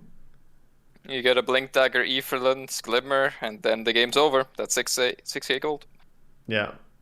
I like how I get 2 messages. Crit plays POS 4 Rasta unknowns, and the other one is not even Crit plays Rasta anymore. Sad face. I saw Crit play it, but Crit does not buy Aghanims. He just maxes Hex and becomes that disabler with Blink Dagger, Etherlands. Exactly. Yeah, this Aghanims is great when you're mid Rasta, but that's about it, and that puts him next to AA for me. Same fucking thing. You don't buy this on a support Rasta, hardly ever, unless you're unnecessarily rich. And yeah, exactly the same thing as AA. If he's mid, it's great, but you know, that's it. If he not mid, it not great. Yeah. Timbersaw. One more chakram. Timbersaw! Well, it's one more chakram. What can I say? If you need damage, it's good, but it's not something you want to buy early because Spell Lamp exists. That Aghanims comes from a time before Spell Lamp was this stackable. So it was the only way of really getting bonus damage. But now you get bonus damage by buying Spell Lamp items, which also give you better stats on top of that. So it's a good 5th item because, you know, there are not that many caster items you can buy on a pure damage pure damage spell. It's a very big increase. Damage hero. Very big increase in amount of damage that Timber can dish out quickly, though. And Timber can often burst people during like a single stun in the late game. I'd throw this pretty high up. Probably like president of B tier for me. It is. I mean, you will buy it, but it's not a super early item as it used to be. Yeah, you'll get it. There's no doubt you want it. You don't rush it necessarily, but yeah. The cooldown is so low on Chakram anyway. It is low, but, you know, there's a difference. It's low on the Chakram you get from Aghanims as well, so it's not really a bad thing. You have 2 Chakrams every 8 seconds instead of 1 every 8 seconds. But yeah, you need a few items first, some survivability and some sustainability, so you can actually pay for this. Silencer? Sure. Silencer is insane if he gets level 25. Until then, it's alright. It's AoE last Silencer, word. Last word with Arcane Curse is a 1000 to 2000 damage spell. That can be dispelled by Manta Style, Eo Scepter, Lotus Orb, and, you know, a bunch of different Aghanims things. is something you get when Lotus Orb, Manta Style, BKB are all items that is in the enemy inventory. So its power spike is hits at the same time as its counters come online. Yeah. Yeah. Making it not as great. We'll say C for situational. If you get it later when the game goes on, or you get it really early, it's pretty good. If you get it at the same timing as the counters, it's pretty bad. A pretty high C tier though, because the late game win potential. You can win the game on your own can win the game. As Silencer. So I'm putting it top 3 in the C tier, right behind Grimstroke here. Because, yeah, if you get to 25, then this can straight up win the game. Very easily. Yeah, pretty great. Wraith King Axe. Wraith King? 7 seconds of post-death controllability of your hero. You can still be stunned, and you cannot be saved. Wraith King himself can resurrect if his resurrection comes off cooldown after he already died. So you basically get 7 seconds CDR on resurrection. Yeah. On top of the fact that you have time where you can't die on everyone. It also gives you 70 attack speed and 25% movement speed. Oh yeah, they buffed it, so you're stronger now. It actually makes you a little bit more oomph, you know, during it. They did nerf it by increasing resurrection cooldown from 40 to 60. Before it was like a massive decrease in how much time you have to kill Wraith King. Yeah. Now it's like, you can't really utilize that in the same tempo as before. Yeah. On support, it's a must-buy, but there are very, very few support Wraith King games where Wraith King is a good support. You pretty much never buy this on a core Wraith King, though. Most times you see Wraith King played, it is a core. You hardly ever see support Wraith King. You sometimes see offlane Wraith King, but even offlane Wraith King it died off. Doesn't really do the Aghanims either. So I would say that this is an item that you almost never see. And if you see it, it's because too many people died to Black Hole or something and they want to get that Enigma after they die. This is pretty damn bad. I'd say low D tier. It's like Brood Mother. It is. It's just... For your carry Wraith King experience, this is not something you ever consider. Yeah. It's something you consider as offlane or support, but offlane and support Wraith King are beyond that at the moment. Yeah. Carry Wraith King literally will not buy this until the game is like over and he has a million items. Shut up, Wraith King, stop taunting. Skywrath. Poggy. Can we get a Poggy? This is a Pog fucking Aghanims. This might actually fly all the way up into Ultra Pog for me. It's so close, dude. I think I'm I gonna mean, go it's S double tier, but damage. it doubles every ability he has. It's going Ultra Pog. Yeah, I don't care. This might be a hot take. People might disagree with this. I'm saying it's Ultra Pog. It literally doubles your hero. That's insane. And it has increased cast range because it has the 200 or something buffer range as well. Yeah, you're also able to do stuff like skill shot people. There's a trick you can do. You can Mystic Flare someone twice with this. Yeah, I saw If you that. do it, you have to do it very precise aim. So if someone is stunned and you get used to this, you can aim your ulti in such a way that you get 2 ultis on them, which will burst even the tankiest fucking targets immediately. It synergizes a little bit with the shard as well. Yeah, you just get. I mean, you don't cast more spells, but yeah, it's just amazing. It's just amazing overall. Can you show us that? I mean, it's No, an not right item now. that is both. It's both for support and core. As a support, if you want to go damage, you can go Etherlands into Aghs, and as a core, you can go very early Aghanims. I mean, yeah. Being able to also target real heroes in a group of illusions with your silence. For instance, you play against PL. He used Manta, he used Double Walk. You can now, with Aghanims, just silence a random fucking illusion. The extra silence will target a hero. It will prioritize heroes. So you'll hit the real PL. And, that's, again, Poggy. So it's great for so many things. I am a Skywrath mage enjoyer. I did play it also as a hard carry because, you can hit really hard. Yeah, I'm going to put him above Rubik. There we go. He's the second highest Pog right now. Slardar, moving on. Slardar creates a little puddle. He gets like, what is it, 30 HP regen, 10 armor, and status resistance as well. I think is it 40% status resistance? I can't remember numbers exactly. Yeah, he gets status resistance, movement speed, and yeah, I mean armor. movement speed is just for being in the river as well. It's HP region as well, but yeah, he creates a river. Aghanims also will work with Ocean Heart. You create a little puddle. Pog. So I'm if sure you want to rush your Aghanims and keep a tier 1 neutral item, Pog. I think this is a pretty good item that you quite often see Slardars go back for. It's not always an item that you will buy though, but it's pretty reliable. It's another one of those 4th item is pretty good. Yeah. Pretty high quality as a 4th item. I'd put it probably like next to Silencer in the C tier. C champ. Yeah, I'd say it's a good one.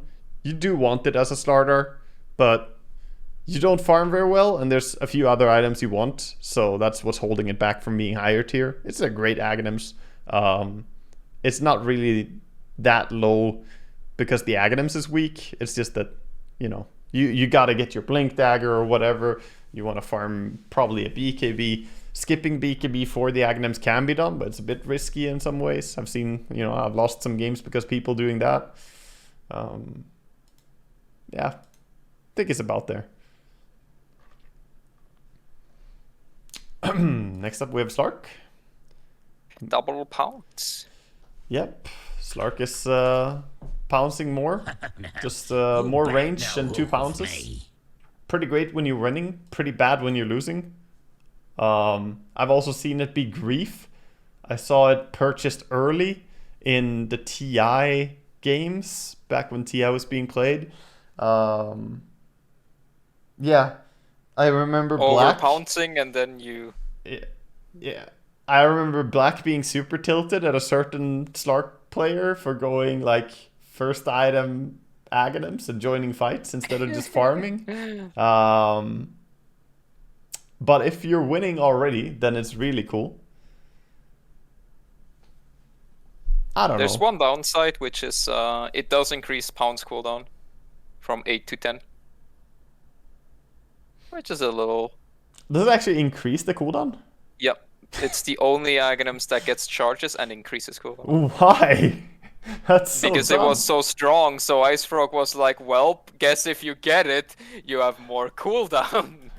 What? So that means Yeah, if yeah. he doesn't have any charges already and you're chasing him, it actually Yeah, he just has means less- he has less He has less survivability? mobility. Yep. If he uses them off cooldown, Oh my God. Aghanims hurts him. You're actually right. That's so dumb. I like how that doesn't say anywhere as well Yeah, I when know. you hover it. Well, that is the worst way to balance an Aghanims. That's increase the cooldown of the base ability. Dear Lord, I didn't know that gave 2 seconds. I haven't played Slark. Like, that's an actual problem with it. Like, sure, you get double the range and stuff, but as said, there are cases where you use it off cooldown, and then it's bad. Yeah. Still, I'll put it next to, like, Bounty Hunter and Budge. That's where I would say. I don't think he deserves to be higher. I don't think that it's... I It's think good when it's winning. It's Yeah. really horrible when you're losing. It's not even that good when the game is even, but it can be decent, I guess. But yeah, I agree. Aghanims on Snap. The spit ability, spit out your teammate. They Again, turn, something that can be used to save allies. Never done Yeah. enough. especially if you have Evelance. It's like Pot Shard.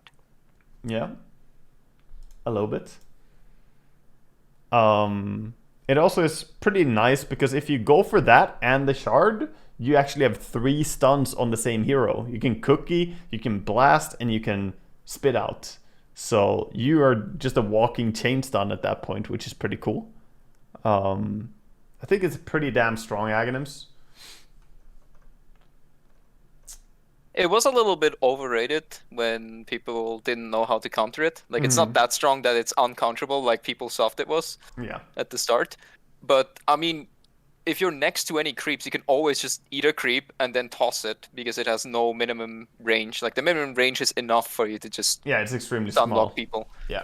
So, and then obviously the invulnerability while tossing stuff, so you can toss people out of danger and you can consume people. It has a lot of utility. I also like it. If you have a teammate who has like a Helm of the Overlord, I believe you can also kill his creep by eating it and spitting it out, because when you shoot a creep away, it gets denied when it lands. Yeah.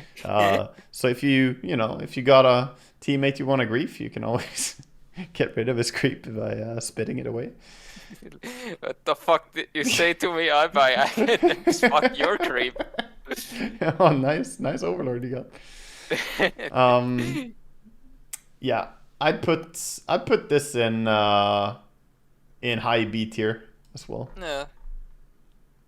This is Jakiro tier for me.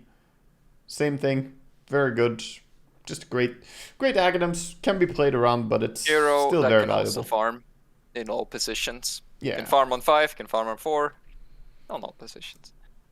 Yeah, Also. Sniper. This is the nerfed Assassinate. It used to be better.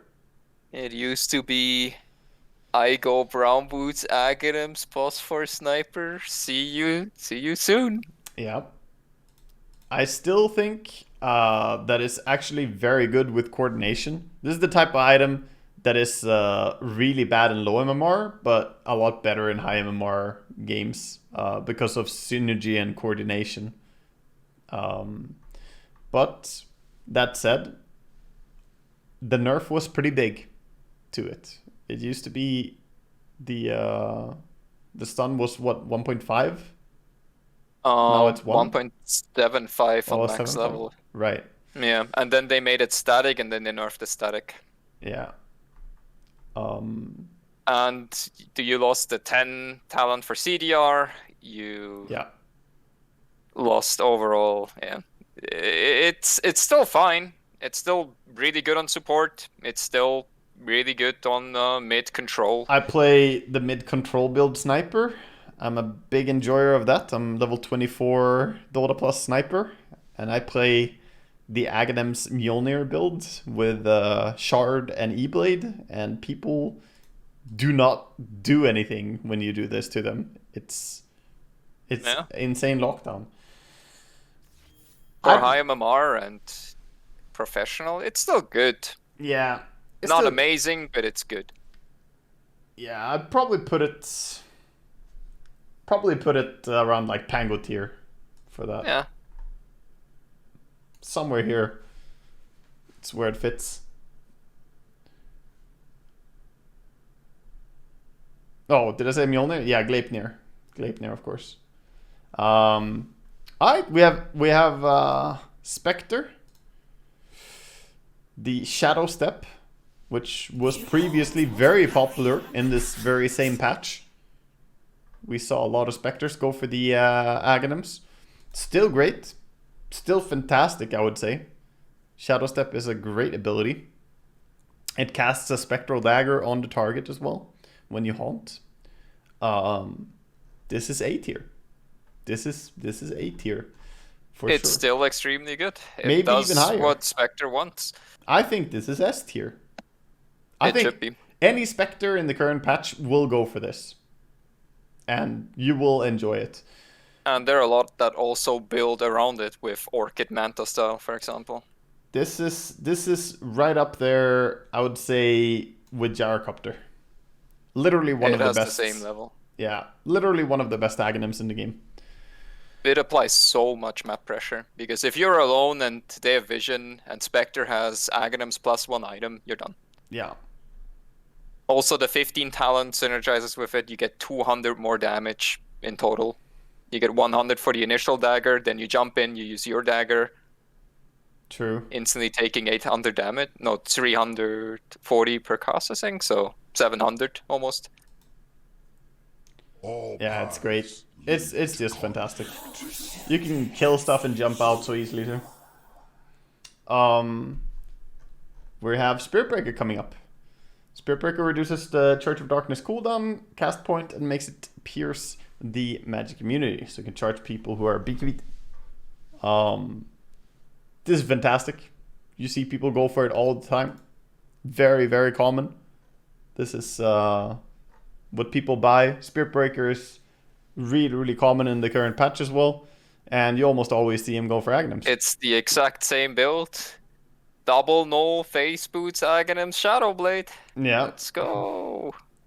I think that's Next Right. to Spectre right under Brew Master for me. on the Brew Master. Yeah, even above Gyrocopter. Yeah. I think, yeah, it's up there. Hard to do argue with it. It's strong. Storm Spirit has arrived. It is the black hole on Storm. Black Hole 2.0. Yeah, you can pull people. It's pretty damn good. It's pretty damn late that you buy it though. Is my only like minus for it. It's a good Aghanims, but it allows you to go through Lycan Sphere in a little bit.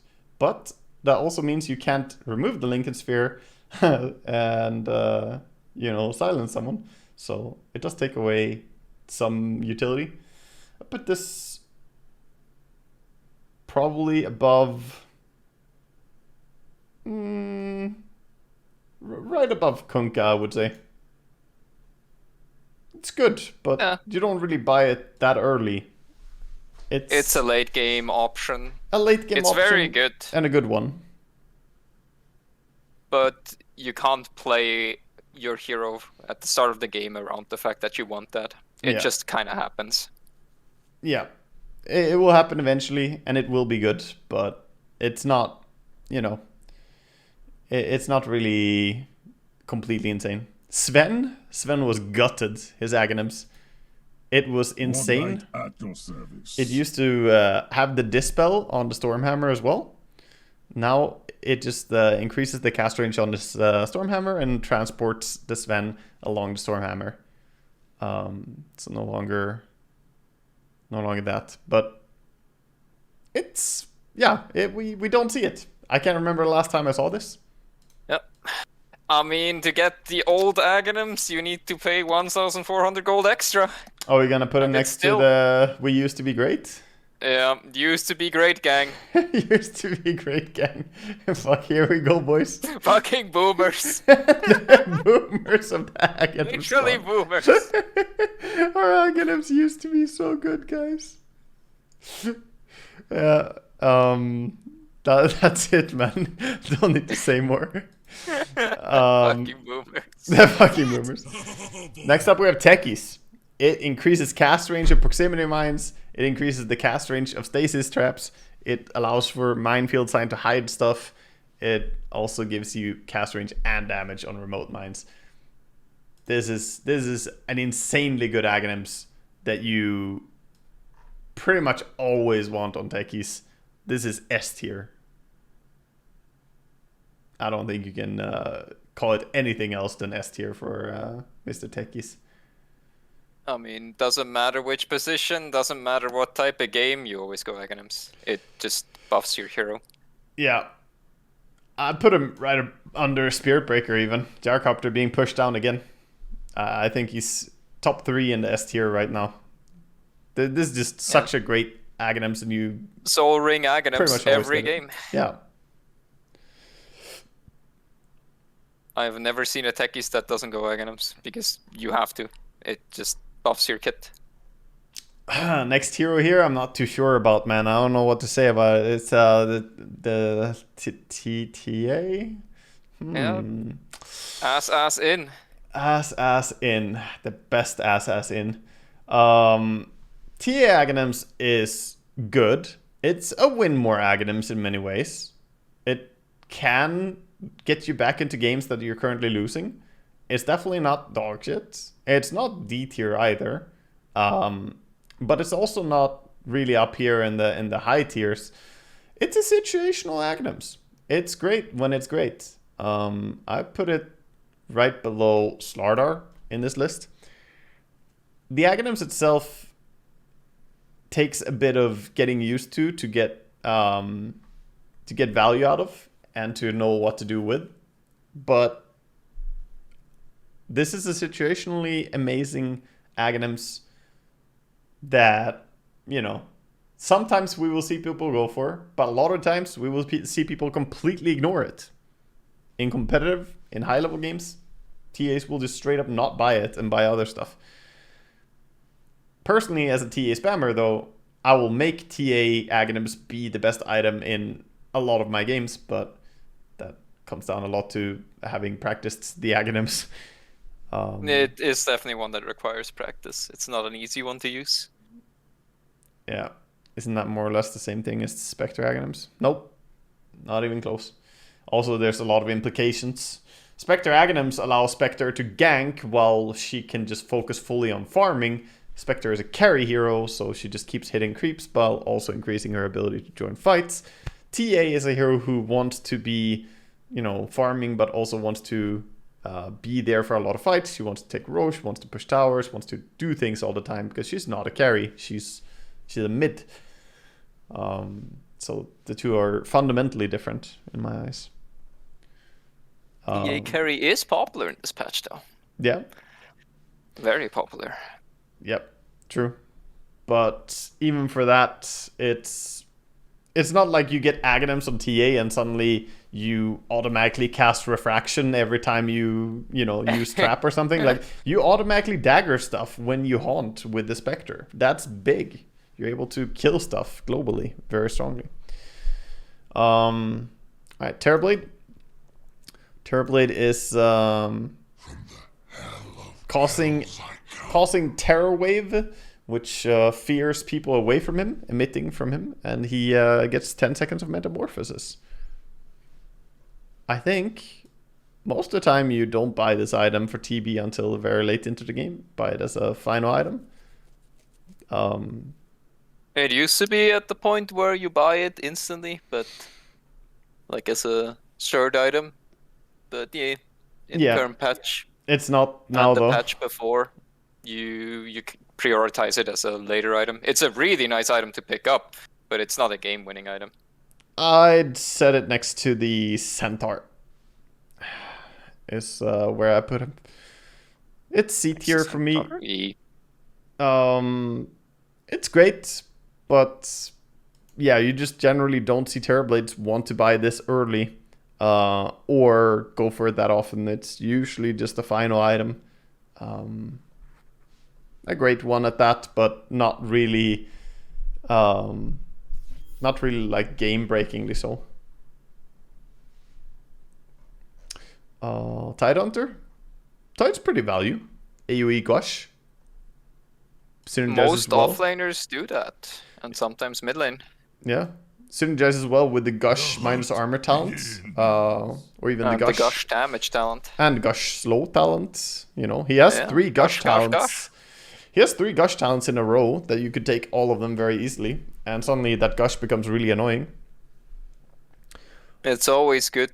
Like, Aghanims are always good if you have multiple talents that you can choose to upgrade the Aghanims. Yeah. It's a B tier for me. Yeah. Good, not insanely good, but definitely a good one.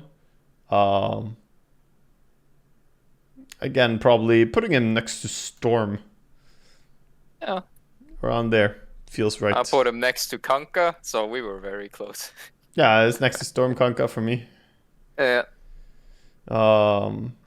Stinker? Well, Hate to it's a say must it. buy. Hate to say it, but that's a really good one.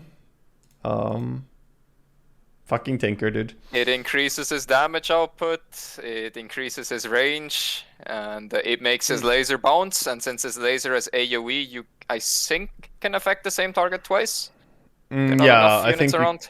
can. I haven't tried it. I don't play Tinker myself, but Yeah. from what I see, from my experience with Tinker, I'd put this above Puck. Yeah. S tier for sure. Really, really great Aghanims. Really, really great. Does a lot. The increased cast range is really, really a big thing as well. And that bounce. So yeah, I think that's where it goes. Tiny Aghanims. Tiny. Oh shit. I Used think to be great, but Love this universal yeah, secret hate. used to be great. Always hated I would that. put this dog shit. Actually.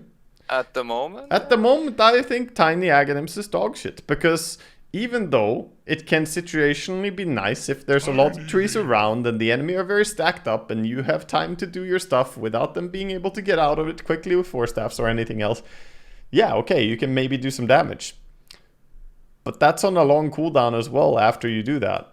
And even if there's not super long cooldown, you're still going to have to try and play around tree lines to be able to do it. I think and they're this is only dog on shit. side lanes. Yeah, I think this is, just really bad. It's usually used as like a high ground defense tool, but you can only do it as Radiant. Radiant has way more trees on the sidelines Yeah. than Dire. And if mid lane gets pushed, what are you gonna do? You have 2 trees on left and to your left and to your right. That's it. If you're high ground, Yeah. it's pretty bad. I'm putting him... King of garbage. Yeah, I'm putting him King of Garbage too. I was thinking lower, but yeah, King of Garbage seems appropriate. It can do a lot of damage, but it happens very rarely, and you are bound to the 3-minute respawn time unless you specifically combo with it with like a Treant or a Nature's Prophet to keep giving him trees. True.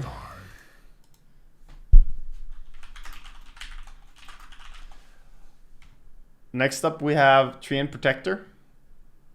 Treant can put some enchantment on the trees, making it so he gets vision, and if he casts Overgrowth, he mirrors it over there too.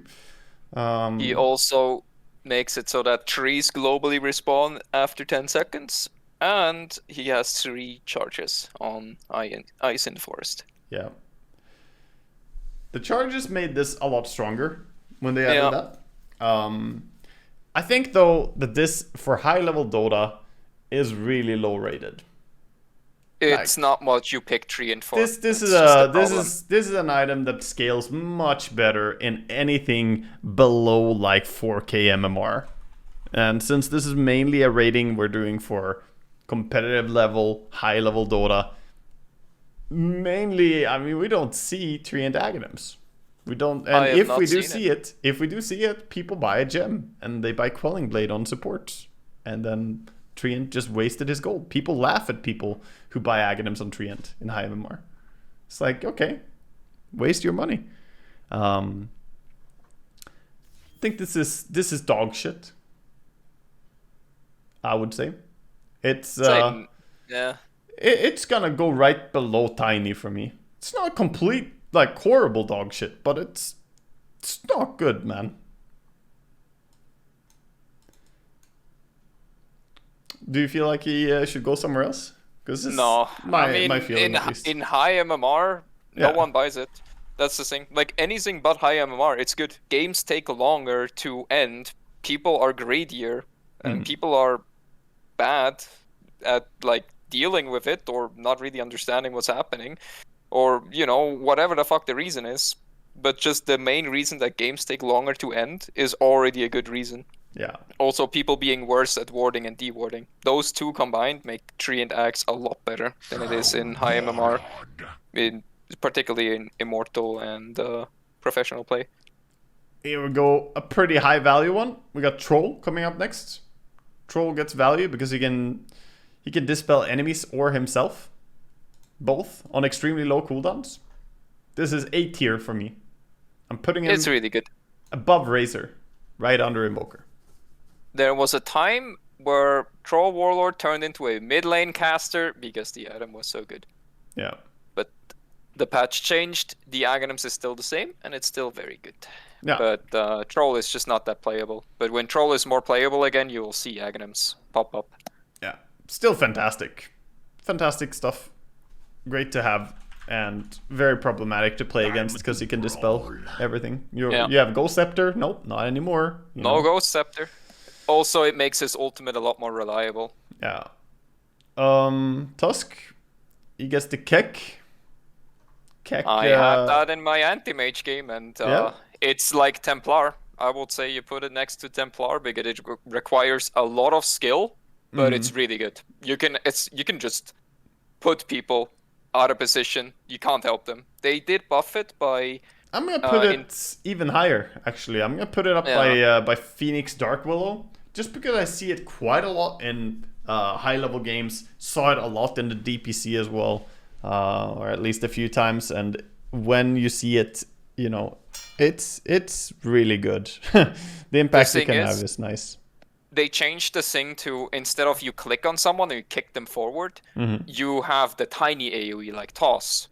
You click where you want to shoot them, and the closest target gets kicked. Oh, is that how it works now? Yes. I haven't played them since then. That's why it's so much better. Oh, you can roll on someone and then just kick them behind you. Oh, so it doesn't matter you don't where have to you are. aim anymore. Oh. Yeah, aiming is super easy now. You just have to make sure you're the closest to whoever you want to kick, but that's pretty easy considering people are not usually standing next to creeps. That explains why I saw someone kick a fucking illusion instead of the real hero. I was like, why did he kick an illusion? But it's okay, the closest target. So keeping illusions close to you is good for defending yourself against this. Okay. Oh, fair enough. Undying? Undying is just better decay. More strength steal. It's pretty good, but it's pretty luxury. A lot of Undyings are on food stamps. I mean,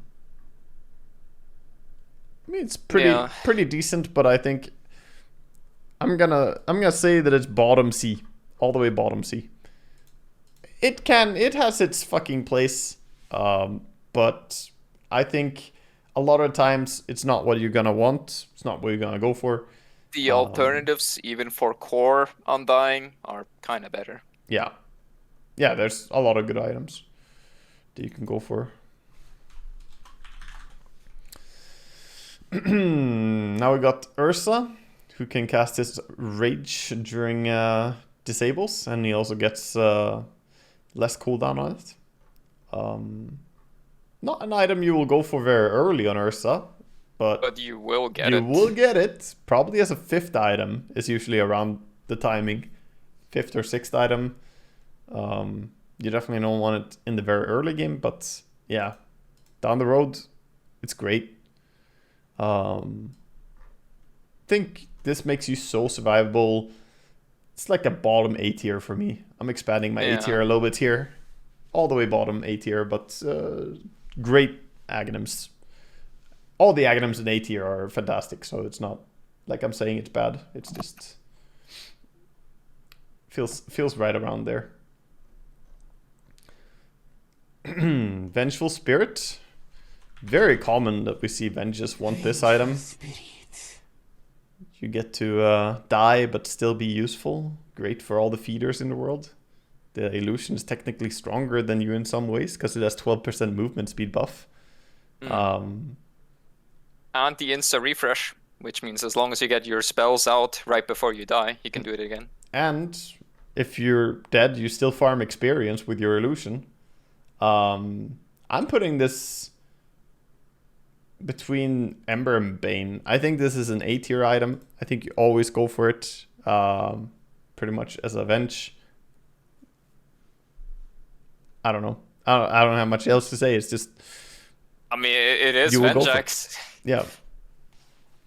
You will go for it. It just depends how long it takes. Yeah, you will see different timings depending on what position it's being played as, but it's always going to be there. Venomancer. Oh god, Venom. Yep.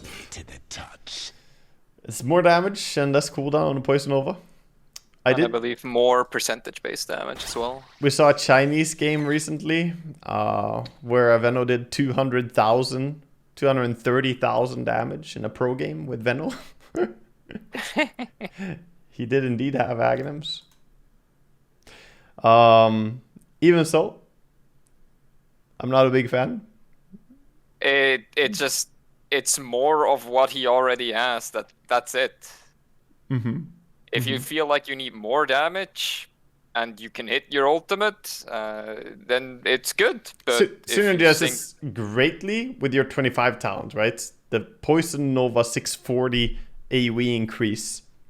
Because then you're just going to hit everyone with your Poison Nova. Yeah. The Venomancer we saw had like Wind Waker and Fallen Sky, and he would like Fallen Sky into the team and then Wind Waker away. It's like the perfect crime, you know? You jump in, you poop, and then you go out. You fly out. Yeah. I don't know. The Aghanims Veno has to be a B tier item for me. It's pretty good. I think most Venos want it, but yeah, it's next to Clinks and Willow. Nothing special. Clinks Willow. Viper. Honestly, feel like this one has not bought much at all on Viper. No. It's less mana cost and cooldown and more cast range on your ulti. It's nice for that long range poking of your ulti, but people just don't go for that as items. There's other items they go for. This is a used to be great. Joining the fucking squad. The gang. Yeah. Used to be great gang. Aghanims. Not that good anymore. Visage. The invisibility and flying movement. Plus 30% bonus damage for you and your birds on exit. I will scroll up all the way. Ultra Pog. Yeah. Actually. This changes the hero. This is so good. It's so good, dude. No soul. And you don't see too many Visages. But when you see them, you don't see them because they buy Aghanims. But they will buy Aghanims. This is such a good Aghanim.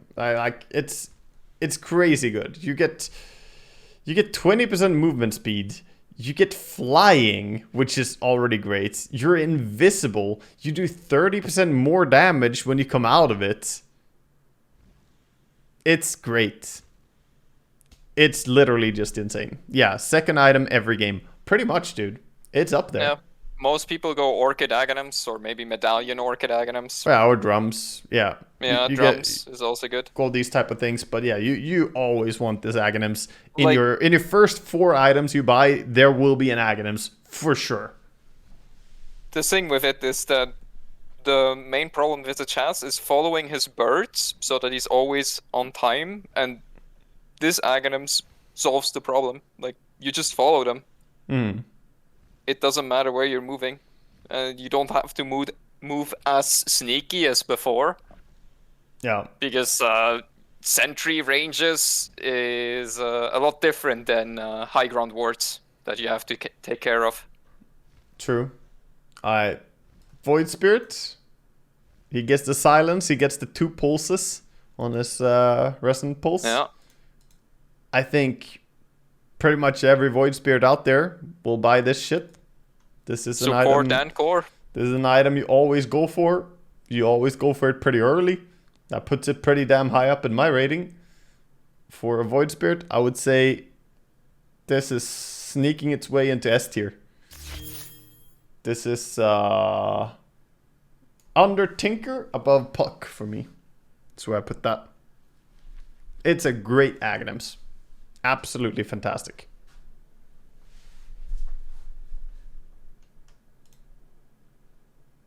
I'm for Mr. I've not seen you in a few months. Warlock still exists? He exists. He got not removed. 2 golems hero. with reduced stats and bounty. Yeah. It's not that good, is it?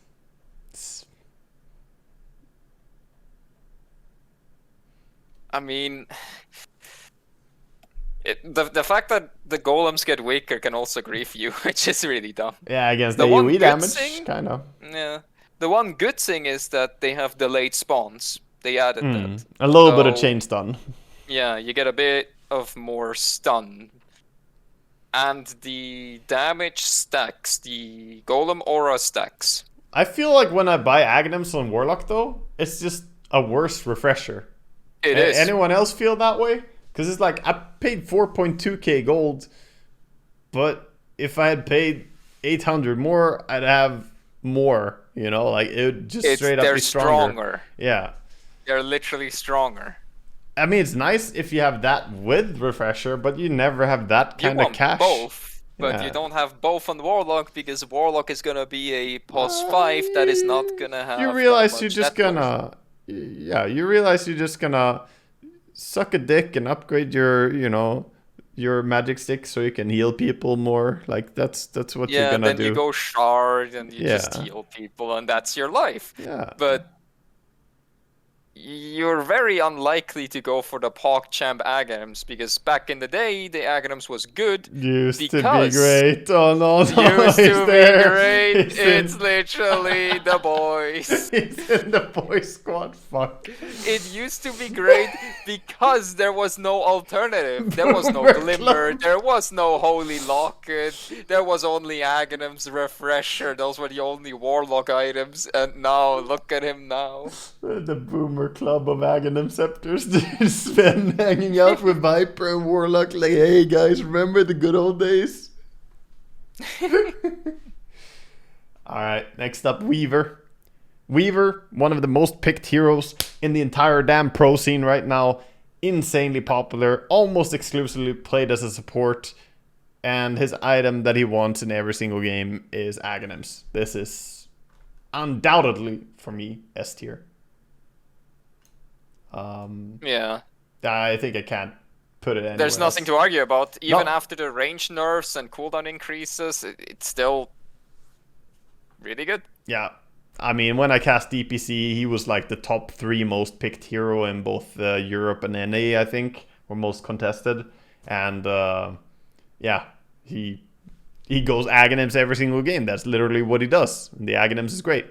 It's crap for Core Weaver. Yeah, but we don't see any Core Weaver. Right now, we can see Weaver as a support hero mainly in the high-level competitive scene. That's what he's defined as, I would say. Just by current meta. And for Carry Weaver, it is a lot worse. But, you know, this is literally what he did the entire DPC. So his Aghanims is rated very high because you can save people who are completely caught out. Next up, Windrunner. Pretty dead hero. Kind of dead hero. You get 2 Yeah. charges, wind I feel run, the old haste winds movement rising. speed, passively provides 30% evasion. She used to get uncapped movement speed and go zoom. That was poggers. That was Pog. That was fun. 820 movement speed with the travels build and you know, remember the good old days. Spider legs as well. Pretty good old days. She's not It's quite. not bad. It's not bad enough to be the good I old was days, still boys. just about to say she's not boomer tier. She's not that bad. No, definitely better, she is under CK, is where I put her. Yeah, it's not something you aim to have early, but if the game looks good, you want to take it. I mean, she has the undispellable talent. If she takes the undispellable, has 2 charges wind run, that's pretty poggy. So she has something going for her. But yeah, it's not fantastic. Winter Wyvern. Toggling your Arctic Burn. Toggle flee.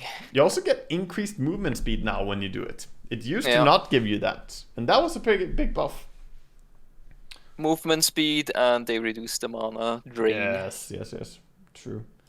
As a core Wyvern, it's a must-have, but core Wyverns kind of died out again. Yeah, and support Wyverns just go Holy Locket kinda. And just save Holy people. Locket and Etherlands even. they max the Cold Embrace and just heal people. Yeah. Even after the nerfs to the Cold Embrace build, that's still what you do as a support Wyvern. Where would you throw this? Aghanims? I mean, it is a necessary item if you play it core, and core Wyvern is not so bad that it's unplayable. No, but it's about So, like punch tier. Kinda. I would say low C tier, somewhere there. Yeah, between punch and slark. There you go. Cozy up. 9 would say S tier. Yeah, I mean, of course, you have some players who really like some things, so this tier list is not gonna agree with every single player in the world. But overall, my impression. I mean, I would not agree with TA being C tier if we're looking at just me. But I'm not basing this of just me. If this was just me, I'd move TA up here, guys. It would be fucking poggy, ultra poggy, right? But we're being fair in our evaluation here of the situation. IO Aghanims. Yes, IO. Used to be great. Spirits constantly spawn around IO, and you get maximum of 5. Used to be the builds every single game. This is actually Boomer Club. Get in there. Boomer Club. Actually Boomer Club. I think IOs don't go for this. Is it worse? Is it dog shits? No, it's not worse. No. It's Boomer. It's still doable, but it's not what you're looking for, even when playing Core Wisp. Yeah. Yeah, I think it... I'm gonna move it down to there, though. Right above SF, but below Sven. Yeah. Alright, we only have 2 remaining. Witch Doctor. Will you do the honors? What do you think about Witch Doctor? Well, Witch Doctor's Axe gives bounce and True Strike. Witch Doctor's not that Hey, picked, Mr. Waga. and Glad to see you survive the blizzard. it's mainly picked as a 5, so it's a very late game item to get. It's good for, like, you can control the ward. You can't control the bounces, but you can control the main target. So if there is any form of like mass units with illusions or zoo lineups or something, it can work. But overall, it's not really something you're looking for. I mean, it helps that the Aghanim synergizes with the shard, but that requires you to have gold, which you don't have, since Holy Locket is more something you're looking for as a support Witch Doctor. Yeah. I'm gonna say it exists. I don't know, there's not much to say about it. I've not seen it a single time. True. Yeah. It has to go into D tier somewhere, I think, just judging by pro level and like high level pubs, how much do we see this shit? This is like, it would be nice to have, but you just don't get it. I'm gonna put it high up though in the D tier. Yeah. But Like, It's a good Aghanims, but I'll put it you right can't get- behind Void, actually. Second vice president of the D tier is what I would call it. The damage is great. If you get the Witch Doctor Aghanims, the damage is great. But it's just, usually you can't afford to go for this item because you'll get fucked by one way or another. You know, some item is missing in your inventory. But if you put it down at the right timing, you can just win games, win fights. Yeah, we're missing a few heroes as well. So, Zeus. Where would you put Zeus? They nerfed it a lot. The mana cost is extremely high, making you unable to go Arcane Boots Aghanims as you used to. Arcane Boots bottle Aghanims. It's still good. It's still a global mini stun, and it does a lot of damage. But it's no longer like S tier how it used to be. Like, you just bought it. I would say A tier or high B tier, because you will buy it. It's a guaranteed buy. There's nothing bad about having it. It's just that now it costs so much mana that you have to get it later. You can't rush it. It's not worth for that anymore. I'm putting him under Venge, above Ember at the A tier. Yeah. Feels like the right place. I definitely don't think it's like the best Aghanims in the world anymore or anything like that. It's a good one. You definitely want to have it. I think there are a few items you can buy on Zeus that could make this be a very late item. But, you know, it's still solid. Very solid. And in the right game, you can just add that and gank with your team. You know, you just ult EM press Nimbus and your teammates kill stuff. It's great. Alright, so we have Hoodwink and Dawnbreaker still to theoretically place out. Let's just say where we would put them, I guess. Is there another hero? I think it's just those two. Yeah, missing. Hoodwink and Dawnbreaker are the only one that seem to be missing. Yeah. So, yeah, Marcy, of course. Not to forget. I would put Marcy. Marcy is Ultra Pog. Omega Pog. Yeah. It's the best. I'm Aghanim actually going to simply. add a new one here. We're going to add a row above. And it's Marcy. just, yeah, this is just, here we go. It's Marcy. Amazing. Yeah, this is the Ultra Pog number 2. So Marcy is up here, obviously. Let's say Dawnbreaker. I think Dawnbreaker is very good on POS 3 or POS 4. Even POS 5 if you play some weird POS 5 Dawnbreaker. But I think the heal is incredible once you get it. Pair that with Holy Locket, I mean, you just save people. Yeah, I mean, it's so good that it changed the standard build for 4 and occasionally offlane from Holy Locket Mechanism to Holy Locket Aghanims. The evasion as Straight well. up. Yeah. It's a hard counter to a lot as well. I put Hammer Mommy at the tippy top of A tier. New president of A tier, actually. I think it's a very, very good Aghanims that can be completely game winning if you use it in the right way. So yeah, Vice President Naga with the President Mommy for A tier. Yeah. Should be there. As for Hoodwink, I'm not quite as big of a fan for Hoodwink as Dawnbreaker. It's not terrible, but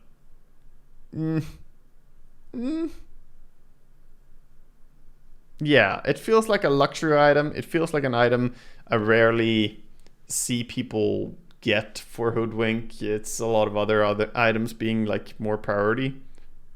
It's probably somewhere in the B tier though. It's not bad, but I mean, not bad, but yeah. I'm thinking it's around like the Venomancer and Dark Willow there in the B tier. it's something you can always go for, but like getting it doesn't change that much. And considering that there are so many alternatives that are also working really well, like Gleipnir and so on. Yeah, exactly. It's not like it's an only. Gleipnir is super expensive, and Hoodwinks always want that, and then they want something else. And it's like, Yeah. Aghanims just kind of is an afterthought. All right. It's usually what you do on support, but as said, Hoodwink is also played as a core, so... Yeah. So there we have Definitely. it. That's our lists. We intend to do this for shards as well, by the way. It will probably take the same amount of fucking time. Yeah, I don't have that time today anymore. We're not gonna do What it was right it? now. I don't want to do it right now. I What, wanna this sleep. 5 hours? This took us 5 hours or something. But yeah, I hope that this list is useful to those of you who are watching, either here or on YouTube. This will be on YouTube channel later. And yeah, here's the full comprehensive lists of where we rate our heroes' Aghanims Scepter.